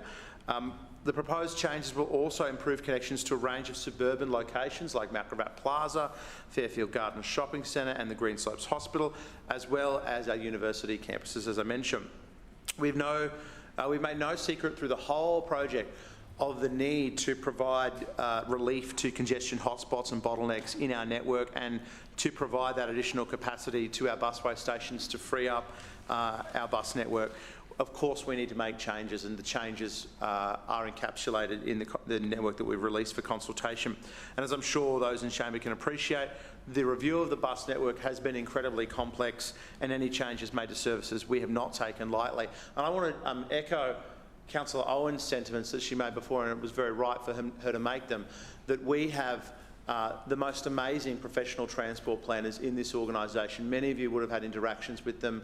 They are very good at what they do and they take their job very seriously, and they do not make changes to the network without properly considering the impacts to all of our customers. And sometimes, you know, you'd be pulling your hair out at the fact that they know that there's someone at this stop that uses it at a certain time of day and they're concerned about removing services there or changing a stopping pattern. But that is the level of detail that they go to, and we are really glad to have them in Brisbane City Council because the expertise that they provide not only to this organisation but up to TransLink is invaluable, and it is worth its weight in gold, and we very much appreciate the work that they've done on this network review. There's a couple of comments that I just want to address in the time that I've got left. And, you know, Councillor Cassidy asked a question at the start of his debate. Let's start with Councillor Cassidy. He was the first speaker. So he mentioned, will you do more proactive reviews? And my answer simply to that question is, well, we did do a proactive review earlier in this term. Does any councillor remember what service we reviewed? Norman Park, the service used by less than 1 passenger per river crossing. We reviewed that service and we removed it. And did we receive support from the Labor Party for that proactive network review? No, of course. They canned it. They opposed it. They continue to oppose it. So I'm open, Councillor Cassidy, to the idea of doing broader network reviews to ensure that we're getting value for money out of the network, but I suspect that you will oppose them as well.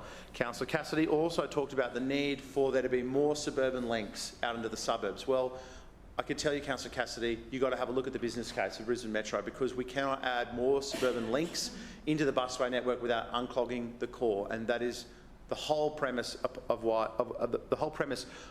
we have brought forward the Brisbane Metro project, replacing 76 PAX buses with 170 PAX electric buses, a turn up and go system. That is why we need to do it. He also mentioned we've received many petitions on this bus network review. 5 petitions through the council, 70,000 people who checked out the map online, tens of thousands of people that were engaged in out-of-home media and in surveys, letterbox drops, at busway stations, at bus stops, in libraries. We received 5 petitions. I think that's actually pretty good. And considering what we have heard from TransLink about the impact, the public impact of the last network review that was done in 2013, that lasted 2 weeks before the state government walked it back. And they were right to walk it back. We are now over a year through the process and about to wrap up the network review in consultation with TransLink, our partners at TransLink, and so I actually think that that's a pretty good outcome, all things considered. Councillor Cassidy also mentioned that we cut services. He said we cut over 20 services. Well, we removed 2 routes and we added routes, and we improved capacity on a number of different other routes. He also repeated the mistruth about the $2 billion. We've come to expect that. He also said truncations mean less seats. Okay, let's talk about what is a truncation. A truncation is where you stop a bus from going all the way into the city, you stop it at a busway station and people have to transfer onto a metro What has more seats than a 76 pax bus? A metro. So a truncation actually means more seats in service, not less, Councillor Cassidy. So that's Councillor Cassidy. Let's get to some of the other councillors. Councillor Griffiths, I think, wanted to talk about the routes in his ward, and he had good intentions to do so, but he actually didn't mention any specific route numbers or any specific changes that he wanted made. He just spoke broadly about residents in his community. And we always say that any change to public transport should aim to benefit as many people as possible. That's what's guided us through this bus network review. As I mentioned, Labor still think one passenger per Norman Park ferry crossing was a good return on investment for public transport.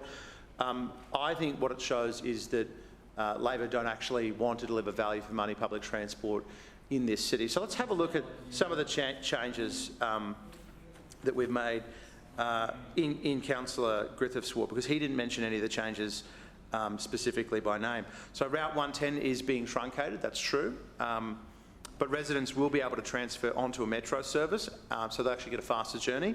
We're also upgrading the off-peak frequency of the route, so he didn't mention that significant improvement. Route 115 and 117 aren't being removed, they're being merged actually, so there won't be any loss of frequency, and again residents will be able to transfer to metro services, so again a faster journey. Merging routes will enable us to make better use of our resources and give more high frequency services to more streets, introduce new routes and give more coverage. Now there were changes to Route 116 that was proposed to give coverage to areas with higher patronage and improve connectivity to local hubs like the Salisbury interchange. And of course Route 112, we redesigned that to remove the open level crossing at Boundary Road, which Labor State Government have failed to remove time and time again because that causes congestion on the network.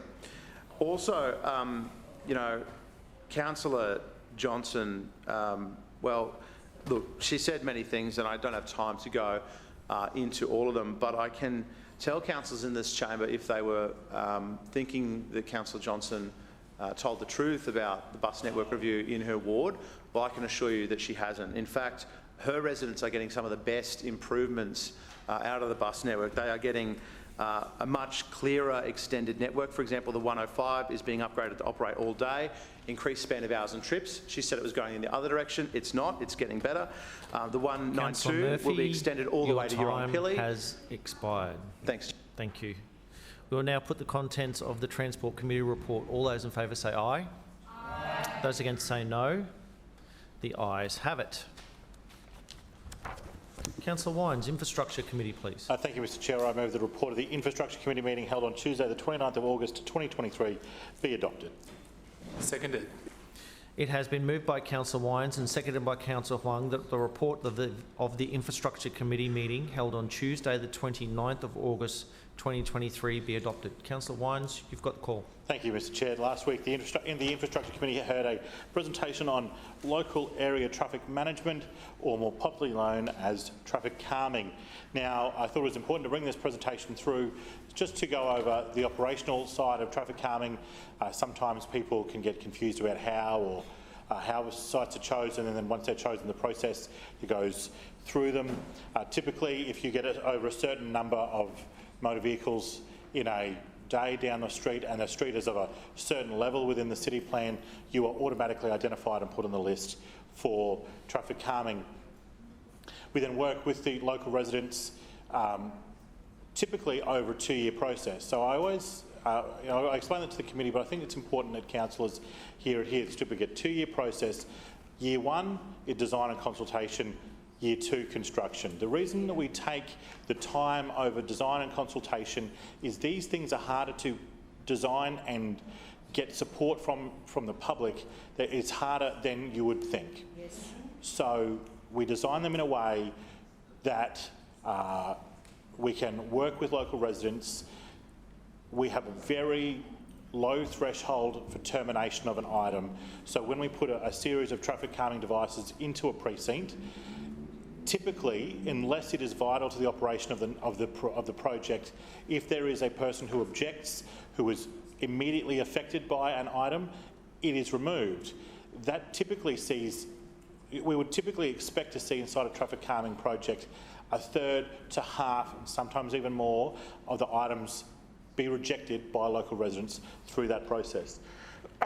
We do this because we are trying to achieve a motor vehicle quantum reduction and higher compliance in both speed and driver behaviour. Now, while we're trying to reach that particular objective, we also have to consider that these items live in a person's street or a person's neighbourhood 24 hours a day, 7 days a week, and will affect them at 3 in the morning, and at all times they are permanent. Whereas the traffic problem they're trying to solve isn't necessarily permanent. So we have to work with people and be considerate of those community needs. They are a really interesting and thing that we do in this organisation, and I just wanted to take a moment for people to read the proposals, see how they are implemented, but sometimes I think the detail gets lost on how it works. So we had a focus this session, and I want to recognise the efforts of the officers, a focus this session on operational matters and how things work in a normal day inside the Transport Planning and Operations section. And this is but one of those. So look, I do anticipate that people will have some pretty strong opinions on traffic calming, so I look forward to hearing those and will respond as required. Thank you, Councillor Wines. Further speakers? Councillor Cassidy. Thanks very much, Chair. I rise to speak on the presentation on local area traffic management in this committee. And note that the LNP's track record on traffic calming is appalling. A prime example of that is at Boondall in what is known as the Aberdeen Parade Precinct. Locally, that's known as Lyndhurst Road, Normanhurst Road, Ross Trevor Road and Aberdeen Parade. People have been crying out for a traffic calming scheme there for years before I even became a councillor. We were finally able to get funding in 2019 for the consultation and design process, which was supported by the community, but at that point the funding dried up under the LNP. The LNP put the brakes on our local traffic calming project, and they're doing it all across Brisbane, but they don't stop jacking up rates in those suburbs, of course. So, the LNP can talk about the $2 billion metro and the $500 million bridge and the $140 million Victoria Park, but what people want to see in their local suburb when they're dealing with rat running and local congestion is projects that deliver value for money, like traffic calming in their community, like in the Aberdeen Parade Precinct in my ward. Another prime example of that, of course, is over at Crowley Street in Zilmia, a local street, and a number of local streets in that precinct that are getting busier and busier. People want to see traffic calming through there. We want to see council take some action. It's very close to Zilmia State School, but what did their local LNP councillor tell them? No. The LNP is not interested in helping that community deal with those traffic issues in the Brackenridge ward. They're just two local examples very close to me. I know this is occurring right around Brisbane, and I'm sure councillors are going to jump up right across the chamber to detail their experiences there. But when it comes to value for money projects, these clearly are value for money. They're low cost, they deliver outcomes where they're supported right on people's doorsteps, rather than all of that money being spent in the inner city of Brisbane. Thank you, Councillor Cassidy. Are there any further speakers? See no one rising. Councillor Wines, right, a reply? Thanks, Mr Chair. Look, I just wanted to respond directly to the accusation. While we always prefer to do sequential years, it's not always able to be delivered in such a way, because when projects, as I say, we over-propose anticipating that certain specific tools or items within the traffic management scheme will be rejected. And that means that if they go too well, sometimes they're more expensive than we'd anticipated. Now, we don't always get to do them year one, year two straight away. And if Councillor Cassidy is making some sort of accusation that it's only happened to him because of his position in the minority, I would say if that is what he feels, it's something that happens to all of us. For example, the Swan Terrace precinct in Windsor, which is being delivered this year, was actually, the design and consultation occurred 2 financial years ago, and we had to have a year off to make sure that we could deliver the programs that we had committed through the period. So what I'm saying is that these things sometimes happen. Not everything is as perfect as we'd like, because not everything works exactly as when you're dealing with consultation in something that can be as sensitive as traffic calming, it doesn't always go cleanly. So sometimes we do have to take extra time for design and consultation. But if there's a project that's past design and consultation phase, I would remain confident that the residents will see it there in the comparably near future. Thank you, Councillor Wines. We'll now put the contents of the Infrastructure Committee report to the vote. All those in favour say aye. Aye. Those against say no. The ayes have it. City Planning and Suburban Renewal Committee, please, Councillor Allen. Thank you, Mr Chair. I move that the report of the City Planning and Suburban Renewal Committee meeting held on Tuesday the 29th of August 2023 be adopted. Seconded. It has been moved by Councillor Allen and seconded by Councillor Atwood that the report of the City Planning and Suburban Renewal Committee meeting held on Tuesday the 29th of August 2023 be adopted. Councillor Allen, you've got the call. Thank you, Mr Chair. Item A was a committee presentation on the State Government's draft Shaping South East Queensland 2023 update, so essentially an update of the South East Queensland Regional Plan. The South East Queensland Regional Plan helps to guide the region by providing a framework for delivering urban and suburban growth while protecting our prosperity and livability. It is expected that 6 million people will call South East Queensland home by 2046, an increase of 2.2 million people. In Brisbane alone, we are expected to grow by 457,000 people, with more than 1.7 million people calling the city home by 2046. Due to the expected population growth, 209,700 new homes will be required in Brisbane by 2046. As a local government, we have been seeking this update as previous data and population growth targets released in 2017 have become largely redundant. As we know, since that time, our region has experienced rapid population growth, with interstate and overseas migration adding to our organic growth. This has resulted in increased demand for additional housing and infrastructure. Whilst the regional priorities focus on housing supply, the draft plan includes the following 5 themes for South East Queensland.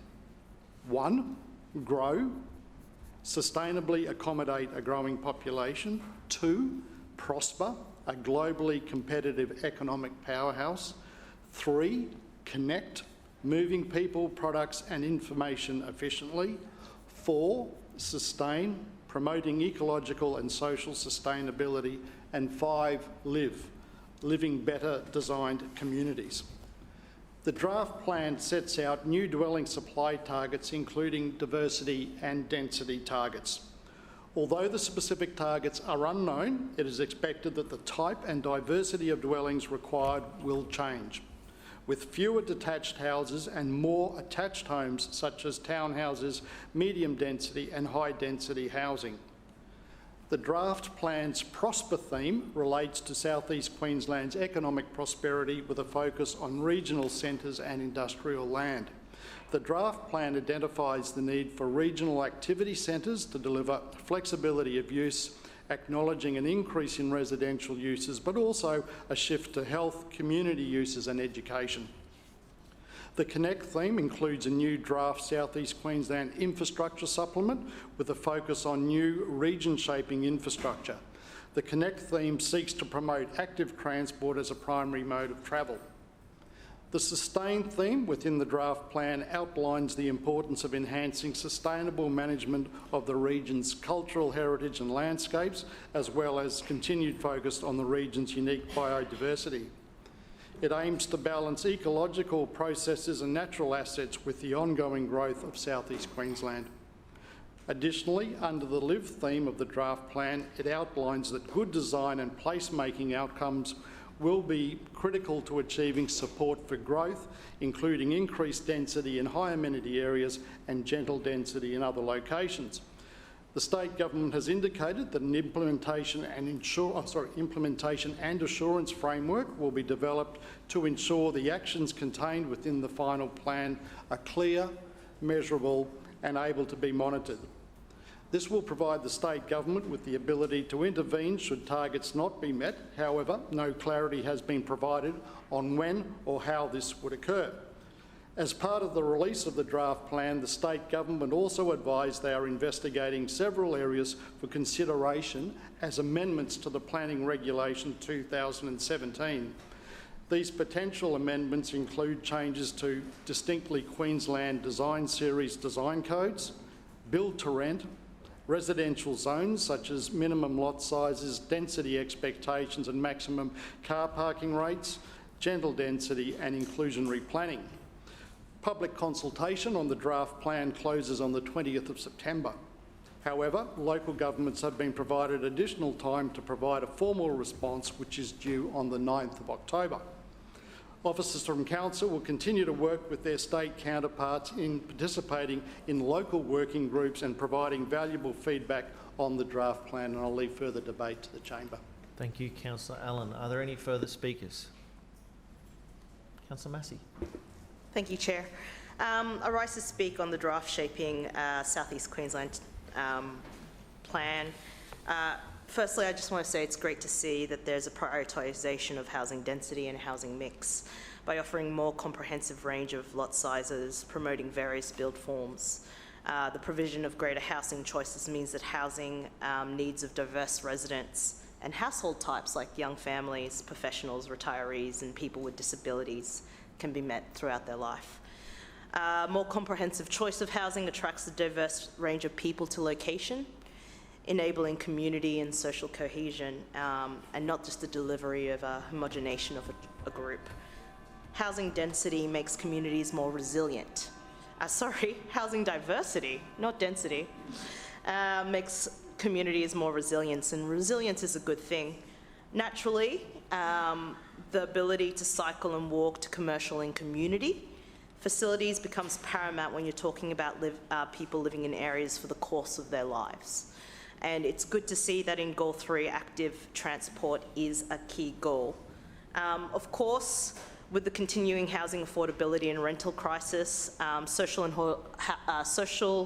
affordable housing is critical, and the provision of social and affordable housing cannot just be provided by housing supply alone. And it's good to see that this document at least acknowledges that through inclusionary zoning, which I'll speak a little bit further on later. I can see though from this document that there are, many pages missing.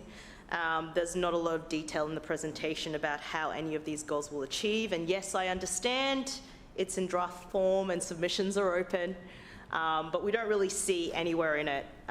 We see the goals, we see ideas, but we haven't yet seen how these goals are going to be achieved. Nonetheless, many of these goals within this draft plan for South East Queensland are completely counter to the LNP temporary local planning instrument, Karulpa. There's undoubtedly no true housing diversity mix since everything is hyperdevelopment towers. Needed infrastructure, again, I'll state, is up in the air with the dramatic cuts to developer infrastructure charges and the fact that they're pooled in general revenue rather than committed to infrastructure in that place. And I know I've been talking about this a lot because it's really important for these people. Earlier today, the Lord Mayor mentioned that this area has more than basic transportation infrastructure being delivered, and I've touched on that a few times today. And with future infrastructure that's being delivered, apparently it's better than basic. But I will just say a couple of examples. So, for example, the future Grey and Melbourne Street bikeways delivered via the Metro actually lead nowhere.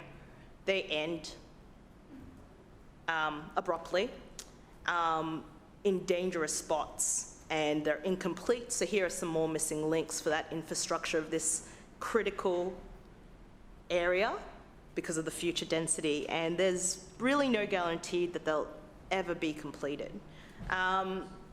Another example, which I think is pretty important because the draft Shaping South East Queensland update notes the sustainable transport hierarchy, which puts walking as a top priority. Another example of infrastructure that's really important, the streets that we walk on. Yet again, I'll just touch on the delivery of Metro. We see the potential removal of 15-plus-year-old leopard trees next to a major transit point and platform. This will undeniably reduce walking amenity for thousands and thousands of people within that area. We know that the heat from hyperdensity buildings will need the delivery of urban greening. Again, the South East Queensland Plan talks constantly about health and well-being, working with the weather, working with natural systems. So we know that this is actually really important. So I think we can all understand why there's concern with residents at the Kurilpa Point around the delivery of social infrastructure, especially since the infrastructure charges have been cut. I'm just going to touch quickly on gentle density, which through you, Chair, I know the Chair of this committee noted was something for other elsewhere areas, but let's be clear, that's not in this presentation. Maybe it was at the committee, but I'm not there. But can I just say clearly that there is nothing gentle about overriding a neighbourhood plan that accommodates for 8, 15 and 30-storey development with 20 to 30, 50 and then unlimited. I've just got to note that again. Now I come to housing affordability. It's great to see it again in the draft Shaping South East Queensland 2023 update. But I am dubious if this council and the Deputy Premier understand the term. Since the example of a nurse earning $90,000 a year paying up to $520 a week of rent is unaffordable.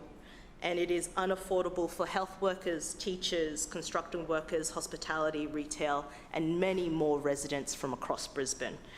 I will state what I really, really welcome is the potential, well, hopefully the amendments to the regulation of inclusionary planning.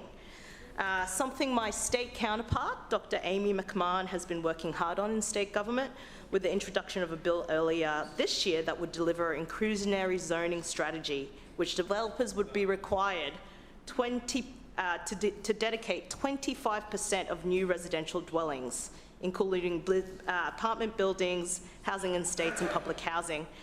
It's great to see that pressure from the Greens has been added to the strategy because inclusionary zoning is going to be really important for the delivery of public and affordable housing. So I am happy to see the update. I hope there's more updates that I can get my hands into and read. I want to see the details. And yeah, I'll leave it to that. Thank you, Chair. Thank you, Councillor. Any further speakers? Councillor Allen, right, a reply.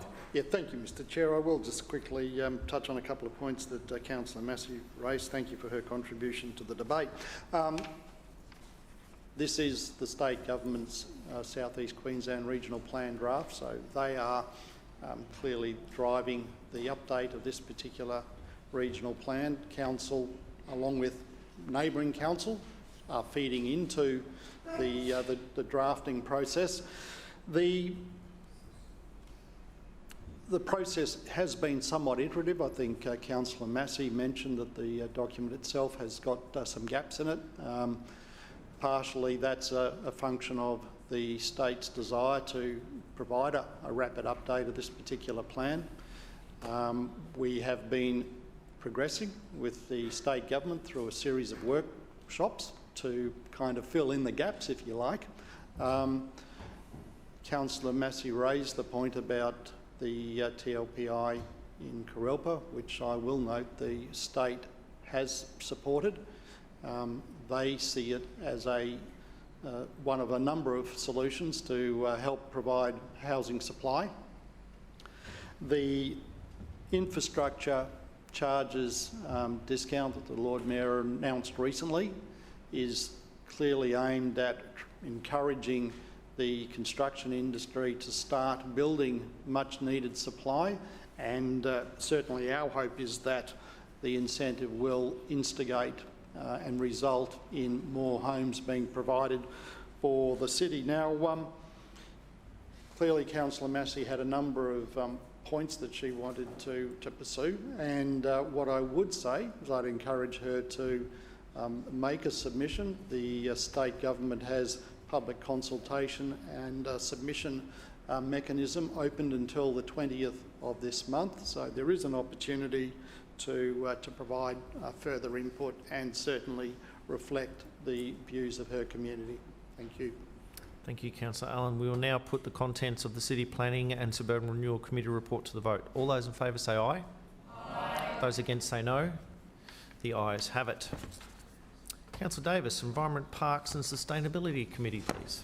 Thank you, Mr Chair. Mr Chair, I move that the report of the Environment, Parks and Sustainability Committee meeting of Tuesday 29 August 2023 be adopted. Seconded. It has been moved by Councillor Davis and seconded by Councillor Mackay that the report of the Environment, Parks and Sustainability Committee meeting held on Tuesday the 29th of August 2023 be adopted. Councillor Davis, you've got the call. Thank you, Mr Chair. Last week's committee presentation was a 10-year review of the Legacy Way offset project. Back in 2011, Council purchased 30 hectares of former farmland adjoining Anstead Bushland Reserve with a view to establishing 3 hectares of native vegetation for every hectare removed as a part of the Legacy Way construction. As the first environmental restoration and offsetting project of this scale, this was a significant project for Brisbane and it has been hugely successful. We set out to demonstrate that vegetation offsets could be a viable and practical solution to compensate for unavoidable land clearing, so this was quite an innovative approach. Throughout the course of the project, 23 hectares were restored to a resilient native habitat which connects to established natural areas at the Anstead Bushland Reserve and the Brisbane River. All in all, 92,000 trees and shrubs have been established.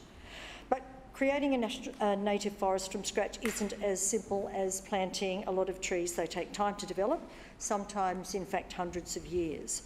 As well as plantings, more than 100 tonnes of natural debris, native logs and root balls were brought to the site to help accelerate the process of creating a resilient and healthy habitat. As you would be aware, Mr Chair, many of our native species can be found nesting in logs and hollows, but as I said, these can take more than 100 years to naturally develop. So to address this, we installed 130 artificial hollows across the site to help create habitat for microbats, gliders and birds. This was actually the first time we'd installed anything like habitat poles or boxes, and they were so successful at this site they are now used to support habitat across the city. The hollows were mounted on habitat poles installed across the site to complement the existing network of habitat trees, and as the committee saw, they have become very popular with all sorts of native wildlife. 6 months after they were installed, an audit found that evidence of use was at 13%. This has increased steadily. In 2017, it was up to 60%, and in 2021, it was at 91%. The forest has come a long way. Some of the before and after pictures that we saw were quite incredible, and it's difficult to believe that 10 years ago, this rich and healthy native forest didn't actually exist. And although planting is complete, maintenance and site surveys continue. We also continue to expand nearby habitat through the Environmental Offsets Program. The Environmental Offsets Program commenced in 2015 on the back of the success of the Legacy Way Offsets Program, and I can report that through the Environmental Offsets Program, we have now delivered and established almost 400 hectares of native vegetation and habitat at 61 sites across the city, including the planting of 89,000 stems in the last year alone.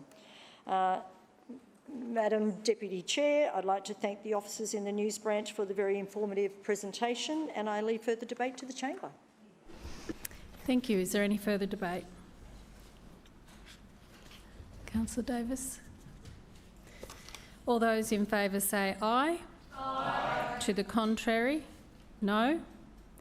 The ayes have it. Councillor Marks, City Standards Committee. Yes, thank you, Acting Deputy Chair. I move that the report of the City Standards Committee meeting held on Tuesday the 29th of August 2023 be adopted. Seconded. Moved by Councillor Marks and seconded by Councillor Adaman that the report of the City Standards Committee meeting dated Tuesday 29th of August 2023 be adopted. Is there any debate?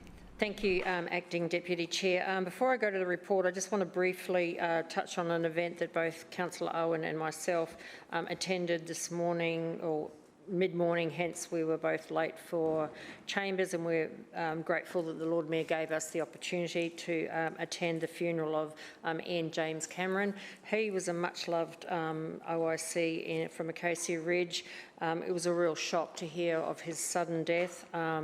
He was due to retire at the age of 60 on the 10th of November this year. He was looking forward to retiring, and then he was planning on coming back in that special capacity of sergeant that the Premier has been talking about recently in the media. The funeral, as good as funerals get, I guess, was a lot of laughter, which was interesting. I learned a lot more about Ian than I ever knew.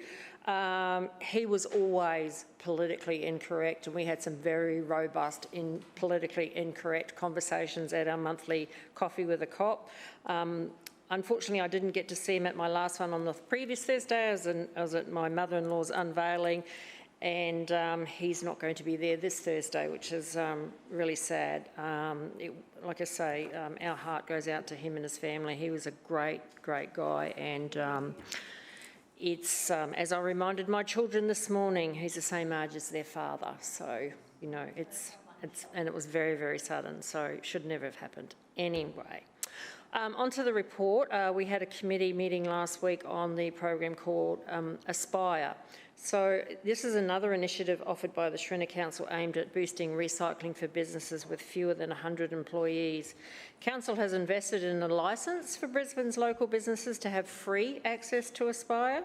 It was something that was developed by CSRO and Data 61. Aspire serves as a powerful tool enabling businesses to effortlessly sell, exchange and trade unwanted waste materials, thereby minimising waste and environmental impact. Materials that can be traded via Aspire include e-waste, furniture, glass, metals, textiles and timber. Registering for Aspire is hassle-free, and the best part is if it's free for a business with fewer than 100 employees. But this platform isn't limited to businesses alone. It's also accessible to early learning centres, schools, community groups and social enterprises, all holding a valid Australian business number. So investment in initiatives like Aspire underscores the Shriner Council's commitment to broadening recycling opportunities for both residents and businesses throughout Brisbane. As I mentioned in the committee report, we have these little flyers, which I'm happy to leave at the back of the room here. If anyone's interested, I really would be keen for all the councillors to promote this Aspire as a way of commercial getting rid of some of their waste without having to go to landfill, and potentially even making a little bit of money on the side as well. So it's to me it's a win-win. So I really appreciate us taking part and joining that initiative. Thank you, Deputy Chair. Thank you, Councillor Mark. Is there any further debate? Thank you. Councillor Marks, do you want to sum up? All those in favour say aye. Aye. To the contrary, no. The ayes have it. Councillor Howard, Community Arts and Nighttime Economy Committee. Thank you, Deputy Chair. I move that the report of the Community Arts and Nighttime Economy Committee meeting held on Tuesday the 29th of August 2023 be adopted. Seconded.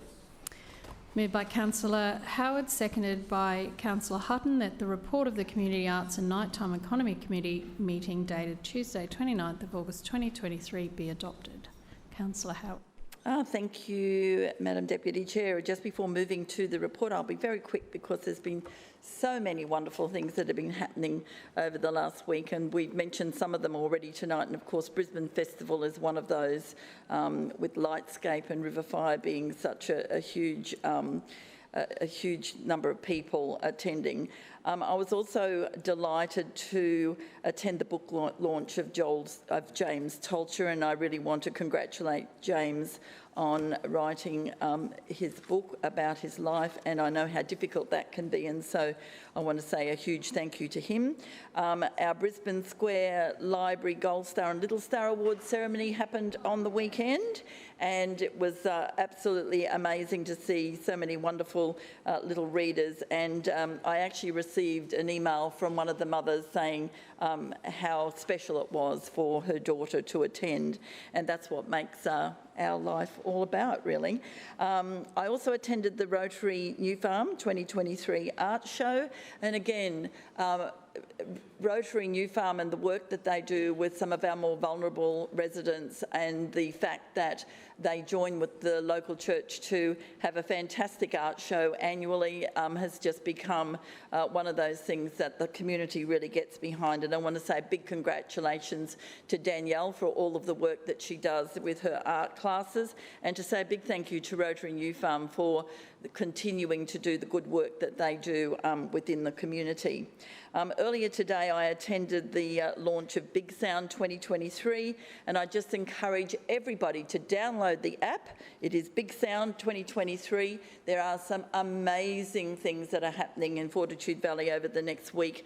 We should be very, very proud of the work that Q Music is doing with Big Sound. It is really something that is an industry forum, and it's something that they proudly have international people attending this festival and really showcasing the amazing work of our local artists. I'd just like, before I move to the report, just one final thing is a happy birthday to Councillor James Mackay for tomorrow. I missed him this morning, so just wanted to sort of put that on the record. So moving to the report, which was about the Menippi Golf Course, and through you, Madam Deputy Chair, I know how very excited everybody on the south side was apparently about Menippi Golf Course. I think we had about 4,000 people that attended the event, but I know that the local councillor, who has been a great advocate for this, will want to say more about this wonderful, wonderful event. Can I just say what a great opportunity it was for us to hear about the history of how this golf course came about. We heard that it was situated on a floodplain and that there were unique challenges. We heard that it was a former landfill site that needed to be remediated, and what we also heard was that 75,000 native trees and shrubs have been planted as part of the project's regeneration, which of course protects and enhances the habitat of the local squirrel glider population, and I think that's an amazing outcome. But Menippi will create a hub for community members to gather, connect and engage in a shared passion for golf, and I will sort of just leave further debate to the chamber. Thank you. Thank you. Is there any further debate? Councillor Whitney. Thank you. Now, I rise to speak on the Community Arts and Nighttime Economy Committee report. Now, I thought that the report was absolutely fantastic, and I was really glad to hear about the dams that seem to have helped solve the notorious issue golf courses have with their water usage. I was a little bit disappointed and confused, though, that there was nothing mentioned about pesticides, weed killers and fertilisers that are used, which are also notorious for golf courses, so I'm hoping that the Chair might address that in her reply, and any kind of mitigation that's been put in place to stop those chemicals getting washed away in rainwater. Something that I was left a bit confused about, and I'm hoping for some clarity, is that I asked a very direct question in the committee about how much was spent by council in land remediation. The Chair and the presenter were very clear that nothing was spent by council and that it was all done by BMD, and we paid BMD nothing for the privilege. Now, according to the BCC website, and I'm going to quote it directly here, it says, as part of the development agreement between council and BMD, BMD was responsible for the remediating of the former Cannon Hill tip prior to construction of the Menippi residential precinct and public golf course. Remediation works were fully funded by council. That one paragraph does seem to contradict the answers that I got last week in the committee. So I guess which one is it? Is the administration deliberately misleading me or the city? Thank you. Any further debate? Councillor Atwood. Thank you, Chair. I rise to also join the debate on the Menippi Golf Course, and what an incredible new community facility for our community. Well, Father's Day in the Doughboy ward went down an absolute treat on Father's Day. Right across the eastern suburbs, thousands of fathers turned out for the ultimate Father's Day gift, the official opening with a family fun day at the Menippi Golf Course. To say residents were excited is truly an understatement. As Councillor Howard pointed out, it's been a long time coming, but as a result, we have delivered an incredible community facility. Last Friday, I had the opportunity to walk around the course with Mick Power. He is the father of BMD, as we all know. And to hear the stories dating back to when him and the former Lord Mayor, Jim Sawley, had the initial conversation out in Burbank about what the possibilities were for Menippi Golf Course. So I just wanted to take a moment to really thank Mick Power, Scott Power, and all the team from BMD. There was a lot of headaches, but they persevered, and as a result, 30 years later, we have an incredible facility, and it is a true credit to them. On Saturday morning at 8 a.m, we welcomed the first golfers to the golf course, and it was nothing but pure joy on everyone's face. Feedback from the golfers was that it is one of the best golf courses in Brisbane, and I may be biased, but it is so beautiful out there. They loved not having the sand bunkers. They loved having the vast amount of gum trees to weave around. They loved the ponds around the course, and they loved the railway sleepers as a different type of obstacle. But the only negative comment I had was that there was no T markers, and that's a simple fix that they will get right onto. And as Councillor Howard mentioned on Sunday, it was an absolute pleasure to open the golf course with the Lord Mayor and Councillor Murphy, two councillors who have been very passionate about this community facility and have been championing it long before I have, since they came into office. Resident after resident came up to us just to thank us for this incredible new facility. Even one resident who I've met with many a times about it, who was staunchly against it when she was there on Sunday, couldn't believe her eyes and thanked us. So it was really beautiful to hear from her. And this is just another example of how the Schrinner Council is delivering for the suburbs. We all want a better Brisbane, and the Menippi Golf Course is delivering on that promise. I feel so incredibly lucky to have this golf course in the Doughboy ward, and if anyone wants a tour, shout out, because I would love to take you around. Thank you, Chair. Is there any further debate? Councillor Howard. Thank you, Madam Deputy Chair. Through you to Councillor Whitney, it is a bit of a shame that you didn't ask the question about pesticides and weed killers in the committee, because probably the people that were there might have been able to answer it, because unfortunately I am not an expert on pesticides and weed killers, but I will certainly find the answer and provide that. The information that I provided at the committee was the information that I'd been provided. So again, I'm very happy to go and check that information that was provided at the committee, and I look forward to letting everyone know next week the answer to that. Thank you. Thank you, Councillor Howard. All those in favour say aye. Aye. To the contrary, no. The ayes have it. Councillor Cunningham. Finance and City Governance Committee. Thanks, Madam Deputy Chair. I move that the report of the Finance and City Governance Committee meeting held on Tuesday the 29th of August 2023 be adopted. Seconded. Moved by Councillor Cunningham, seconded by Councillor Wong, that the report of the Finance and City Governance Committee meeting dated Tuesday 29th of August 2023 be adopted. Councillor Cunningham.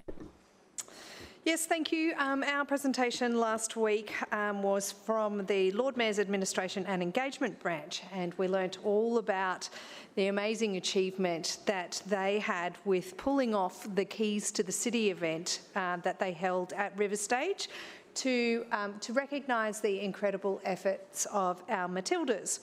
The LMAE team worked incredibly quickly, within 48 hours in fact, to pull off a nationally televised event attended by thousands and thousands of people. So I just wanted to place on record my thanks to Trish and her team for all their efforts.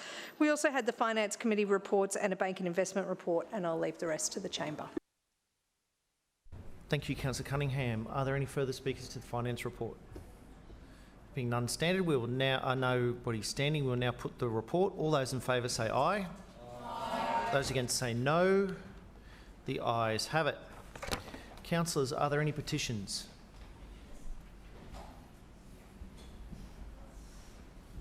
You're right, Councillor Whitney. Councillor Strunk. Thank you. Thanks for the call. I have a petition that Councillor Johnson's asked me to present by the residents of Graceville for a BMX track. Thank you, sir. Councillor Howard. Thank you, Mr. Chair. I have two petitions.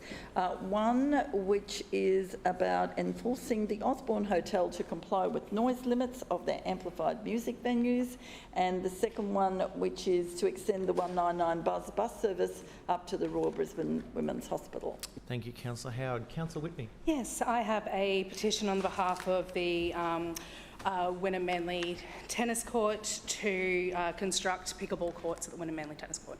Thank you very much. Councillor Hutton, can I have a motion to receive the petitions, please? Yes, Mr. Chair, I move that the petitions as presented be received and referred to the committee concerned for consideration and report. Second. It has been moved by Councillor Hutton and seconded by Councillor Strunk that all the petitions as presented be received and referred to the committee concerned for consideration and report. All those in favour say aye. Aye. Those against say no. The ayes have it. Councillors, are there any statements required as a result of the Office of the Independent Assessor or Councillor Ethics Committee order? See no one standing. Councillors, are there any items of general business? Councillor Strunk. Thank you, Chair. Yes, I rise to speak on one item tonight, an event that happened on Saturday in the Forest Lake Ward. It was the Tian event festival, which is a celebration of women, and this was the inaugural traditional Punjab festival that has been held in my ward of Forest Lake. Special mention to Mandeep and Karan and their team, which put together a fantastic program for the day.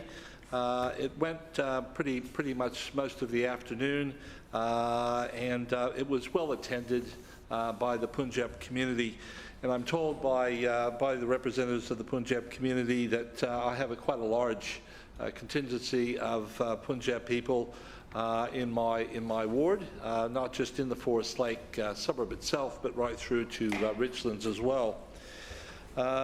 It was attended by a couple of dignitaries. Of course, our Speaker of the House, Milton Dick, the federal member for Oxley, of course, was in attendance, and our Brisbane City Council's Ambassador to Multiculturalism, representing the Lord Mayor, Angela Owen, was there as well, and the humble ward councillor for Forest Lake.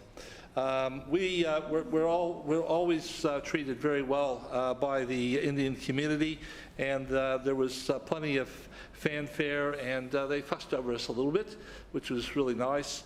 As I said, it was a celebration of women, it wasn't an exclusive women's event, but it was a celebration of women, so there was a few guys there, mostly to help them to support the event itself with a little bit of muscle. But it was as I say, it was well attended. It's a festival of happiness and enjoyment. This festival is celebrated all over the world and now has come to the Forest Lake Ward. This festival is celebrated as most Indian festivals are, with food, dancing, and singing traditional songs and laughter. And it was really interesting, this particular, during the program, they actually went out into the audience and asked some of the audience to actually sing some of those traditional songs. And I had a delegation that came in today to have a look at City Council here and what we do, and I asked them when we were sitting down at the Red Cross Cafe, did they tee up those people in the audience to be able to, sing what they requested them to sing, and they said no. And I thought, wow, that was really interesting, and I'd never seen that done before, and it was probably one of the highlights of the festival for me, at least. And it's a way it's also a festival in a way to take away those worries and difficulties and spend quality time with the family. So I just, this is the inaugural event. They do want to come back next year. The Parkland Precinct on the lake stage there is a great venue for these sorts of festivals and gatherings. And it's becoming more and more popular as the years go on. We're also rolling out the final master plan for the Parkland Precinct, which will give more space available to these sorts of festivals right around the lake. Thank you, Chair. Thank you, Councillor Strunk. Further general business. Councillor Landers. Thank you, Chair. I just want to rise and speak briefly about Brackenridge Ward Festival that we have, Backyard Bonanza. That was last weekend during our monthly Lions Train Day, and this festival is a yearly event that the community really looks forward to.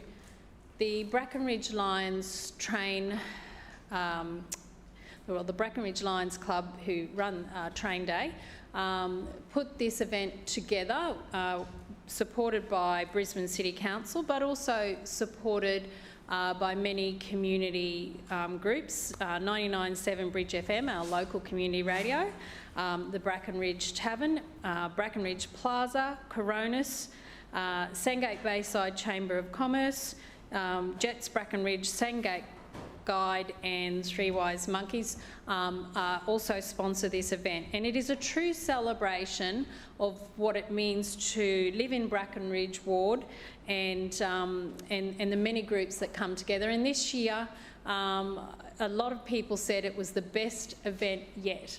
I've had that feedback from many people emailing in and thanking us. Of course, thanks must go to the Lions Club, who meet regularly throughout the year and of course weekly leading up to the event, who put in so much effort. And Neil Sullivan, who is the president, is strongly supported by a committee. I'm not going to go through and name them all, but he is very well supported by that committee, who are dedicated to putting this event on. And we met last week to have a debrief and look at how we can make it even better next year. We had people say that they didn't know about some of the groups that were available in Brackenridge Ward, that they existed, so it was fantastic to have them showcased. We're very lucky to have 2 scout groups, and both were there in force, making damper and showcasing other skills. Our cricket club, our Little A's, Girl Guides, we had various groups that came together and people could ask questions, and I believe even the cricket club said how good it was they've got all these new members now because of that day. But it was also about fun and free rides, and of course our train rides. It was great to have the Lord Mayor out there. Didn't take him on the train this year, on my train, but I know that he likes to get out there every year. He comes out every year and enjoys chatting to people and the great atmosphere that we had that day. The weather was on our side, thankfully. It's always the major worry that we had, and it was a beautiful day. So I just wanted to give a shout out to the Brackenridge Lions and thank also all of the community for coming out and embracing the day. Thank you. Thank you, Councillor Landers. Councillor Whitney. Thank you. I rise to speak on 2 items of general business. The first will be about Wynnum's first community roundtable, and the second is about pedestrian crossings. So last Thursday we had Wynnum Manly's very first community roundtable. I had the pleasure of hosting 22 different groups represented by over 50 different people. We all came together, broke bread, spoke about how great all the community groups are, all the amazing work that they're doing, and made plans on how they can all meet together. Obviously, making waves and saleability were a great mix together, and I'm really excited about the partnership that Wynnum Community Place and Bayside United are looking at forming together. I'm incredibly excited about introducing this level of community engagement and consultation into the Wynnum Manly, and I can't wait to see where it goes from here. Now, the second item I'm rising to speak about is the ever concerning issue of pedestrian crossings. Like many people in this room, the installation of pedestrian crossings in my ward seems like an exercise in futility. Our residents have been calling out for years to have pedestrian crossings installed in the Wynnum Manly area. Every time they are told either there's no money in the budget or they're given some arbitrary promise, for example, a red light turning signal with no budget allocated and no completion date.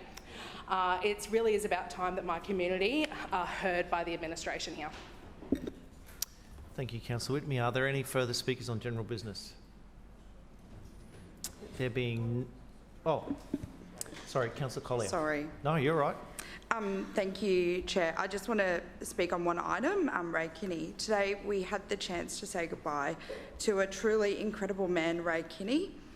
Ray was generous of spirit, he was diligent, loyal, hardworking, and above all else, he was very kind.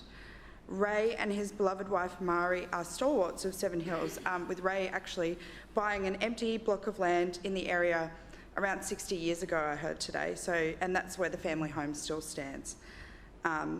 Ray was a very valued member of the community, and without a doubt, he has been an integral part of Seven Hills' history, especially as the area has grown and changed.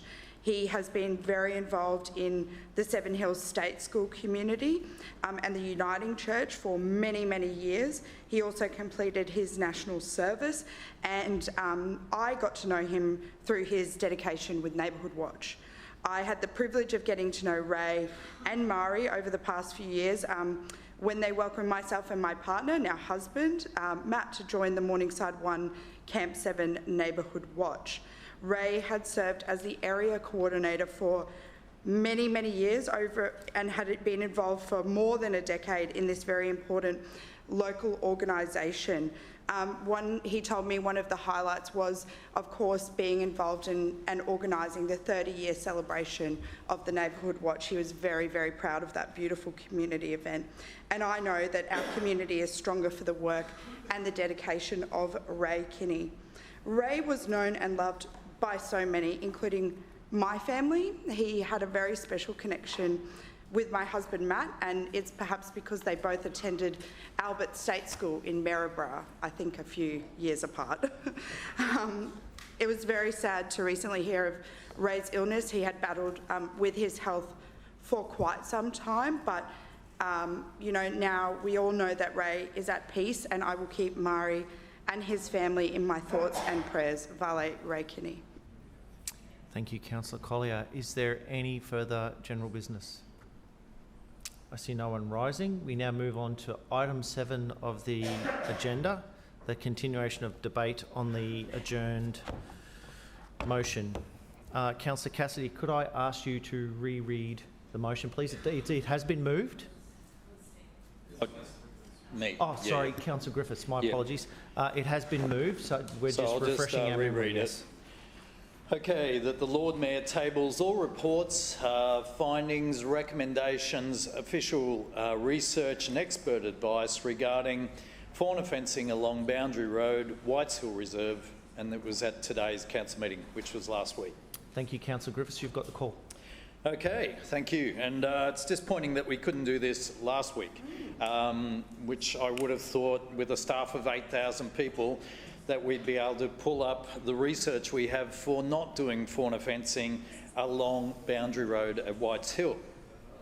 My request is simple. I'm requesting that all reports, all findings, all recommendations, all research, all expert advice regarding fauna fencing along Boundary Road, Whites Hill Reserve, be tabled so that it can be seen by ourselves, so that it can be seen by the public. I believe we should be more transparent with this. And the issue we have at hand is that we know 22 koalas, which is our state symbol and which the Lord Mayor claims to love. We know that 22 koalas have been killed in along that stretch of road in the last 5 years. And 2 of those koalas have been killed since there was a speed reduction that was put in place, I think, probably 6 weeks ago. A reason I'd like this transparency is that last week we had a speaker in the chamber, Miss Sharon Bartlam, who was from the organisation Save the Koalas and Wallabies of Whites Hill. And also last week I managed to meet some amazing people, Angela and Max from the Queensland Koala Society, who also share similar concerns about the deaths of koalas along there. We have the community from a number of community organisations saying that we need to take action along there. We need to fence this stretch of road, whether it part or whole. We need to be improving what we're doing there to stop koala deaths. And they're passionate about it. And I'm passionate about it too, because it seems something that we can resolve and we can get a good outcome from. And I know in this chamber, and it's unfortunate that Councillor Cunningham isn't here, Councillor Krista Adams isn't here, and the Lord Mayor isn't here. None of them are here for this debate. And they're the very people who've said that they have listened to the experts in council, they have taken the expert advice, and that's why there is no koala fencing along that section of road. So if that's the advice the administration and LNP councillors are taking and accepting, that's the advice the Lord Mayor is accepting, then put the advice on the table. Show us in this chamber, but show the people of Brisbane. And I'm happy to take this advice out to the community and have a meeting with them and say, this is the advice for why we aren't fencing this stretch of road. This is the advice for why Councillor Adams and the Lord Mayor and Councillor Cunningham aren't acting for your community. What I've seen and what I've spoken to with these people, and last week they delivered. This group delivered a report, which they've passionately put together, and they tabled a number of recommendations. They spoke about a number of recommendations, but what they want is to work collaboratively with this council to develop sustainable outcomes for the community and for these koalas. They want to get solutions. And I don't think that's rocket science. I don't think it's rocket science to work with the community and get good results so that we can get better outcomes for our wildlife. I actually think that's a good thing. And I know there's plenty of academics who want to do the same thing, plenty of people from the community sector who want to do the same thing, and there are also 10,000 residents who've signed 2 petitions who support the same thing. What I don't understand is the LNP stopping this. What I don't understand is the LNP not delivering the research that says this is the reason why we are not acting on this stretch of road. This is the reason why we are not solving this problem. These groups, interestingly enough, presented other things I'd like to see as well, the group last week. They'd like to see exclusion fencing extended along the road, along Boundary Road. They'd ask for a dusk to dawn speed limit reduction. And you know what? If the state aren't doing it, we should be finding a way to do it, or we should be lobbying the state to do it. We should be taking it up passionately. You know, if there's something wrong, then let's find a solution. Let's not just go, well, oh, that's George Street, no, they won't do anything. Why don't we get a solution to it? They want us to review our code, our planning code, so we actually have habitat links. We actually have habitat links so that wildlife can travel along those habitats safely. They want to see regular roadside maintenance. I mean, that's not a big one to ask. We'd do that tomorrow if we wanted to. They want to see enhanced and better signage. Once again, we could do that tomorrow if we wanted to. They want to see education, and they want us to review our wildlife ambulance. None of these things are exceptional, not one of them. But repeatedly we have a no comment or no, we're not doing it response from this LNP administration. And repeatedly, we have koalas and wildlife being killed on this stretch of road, unnecessarily. Unnecessarily. What I'd like to see is a better result. What opposition councillors would like to see is a better result, so that we're not seeing this massive death, massive almost culling of our wildlife by not fencing the stretch of road. I would ask that the LNP administration table this information, table the advice that they're using, so that we all have access to it, so it can be put out there for community debate, and so that we can move this issue on and get a solution to it. Thank you, Mr. Chair. Further speakers? Councillor Mackay. Thanks, Chair. I rise to speak on this motion. In the last session, we discussed pretty much exactly the same motion to fence Boundary Road, and we did that twice, and we passed the motion twice. And in both debates, we have said very clearly that we support wildlife exclusion fencing where it is recommended by the experts. And that is exactly what we've done. I can't hear the interjection, but he can interject me later. Please continue, Councillor Mackay. Yeah. There's already several hundred metres of exclusion fencing at Boundary Road, which helps funnel koalas and other wildlife towards our world-first koala log bridge. And we installed this fencing because, you guessed it, it was recommended by the experts from UQ's Koala Ecology Group. And it is understandable that residents might go straight to wanting fencing as the solution for addressing wildlife strikes.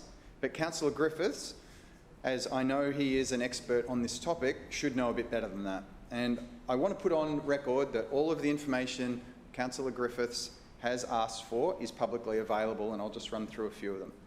There's a huge body of research on wildlife exclusion fencing that informs our approach to Boundary Road, and I'd like to take a moment to share some of this information with the Chamber. Professor Darryl Jones from Griffith University is one of Queensland's leading koala experts. And just last weekend, Professor Jones told the ABC, adding things like wildlife fencing to prevent animals getting on roads is problematic from a biodiversity conservation perspective. That's even worse than the road, because that is an absolute barrier. Griffith University has published a number of papers on this issue, and they said that when used solely, fences create an additional barrier for wildlife. And we just heard why having an absolute barrier is not a good idea. And here, from another paper from Griffith University, the use of fencing alone is often cautioned against, as it also creates an impermeable barrier to most animals, thus inhibiting animal movement across the road and creating smaller, isolated populations without the possibility of gene flow. So I'd be curious to know which experts from Griffith University Councillor Griffiths is talking to if it's not these ones. But it's not just Griffith University that shares this view. The CSIRO has published a paper on this very issue, and they used the Cleveland rail line in Redland City as an example, in which they say, the fencing associated with linear infrastructure is assumed to have provided more of a barrier to koalas than the roads or rail lines themselves, and that is from the CSIRO. I also wanted to share the state government guidelines, as according to the Queensland Government's Koala Sensitive Design Guidelines, koala exclusion fencing limits landscape permeability and may not be suitable for use where habitat linkages would be completely severed and are important at a local or regional scale for maintaining connectivity in the population. So, Chair, that's what the experts are saying. And Councillor Davis, in responding to the public speaker just last week, advised that we, this council, have already asked the Koala Ecology Group at University of Queensland to go back and look at Boundary Road again. So we have an assessment being undertaken right now by the experts from UQ looking at whether more fencing at Boundary Road would be suitable. And this was before Councillor Griffiths moved his urgent motion. This work has already been done before, Mr Chair, like when we partnered with UQ to deliver the world-first koala log bridge at Boundary Road. But as we have said, it is important we work on the best and latest advice, so we have asked the experts to go back and review Boundary Road again. And that is exactly what we said we would do. This assessment will provide us with the very best and latest information from the qualified experts, and I move that this motion be laid on the table until such time that the assessment is completed. Seconded. Councillor Massey, we have a procedural motion that the motion before us lie on the table until Councillor Mackay, the words around the report was received, is that correct? If you wouldn't mind reading again, please.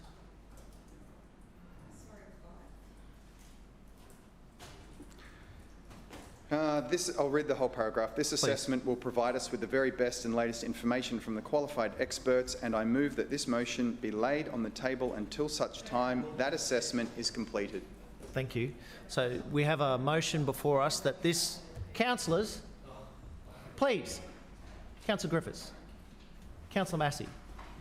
We have a motion before us that this motion lie on the table until the assessment done by the experts is received by this council. All those in favour say aye. Aye. Those against say no. No. The ayes have it. Thank you, councillors. As there's no other items on the agenda, I declare the meeting closed.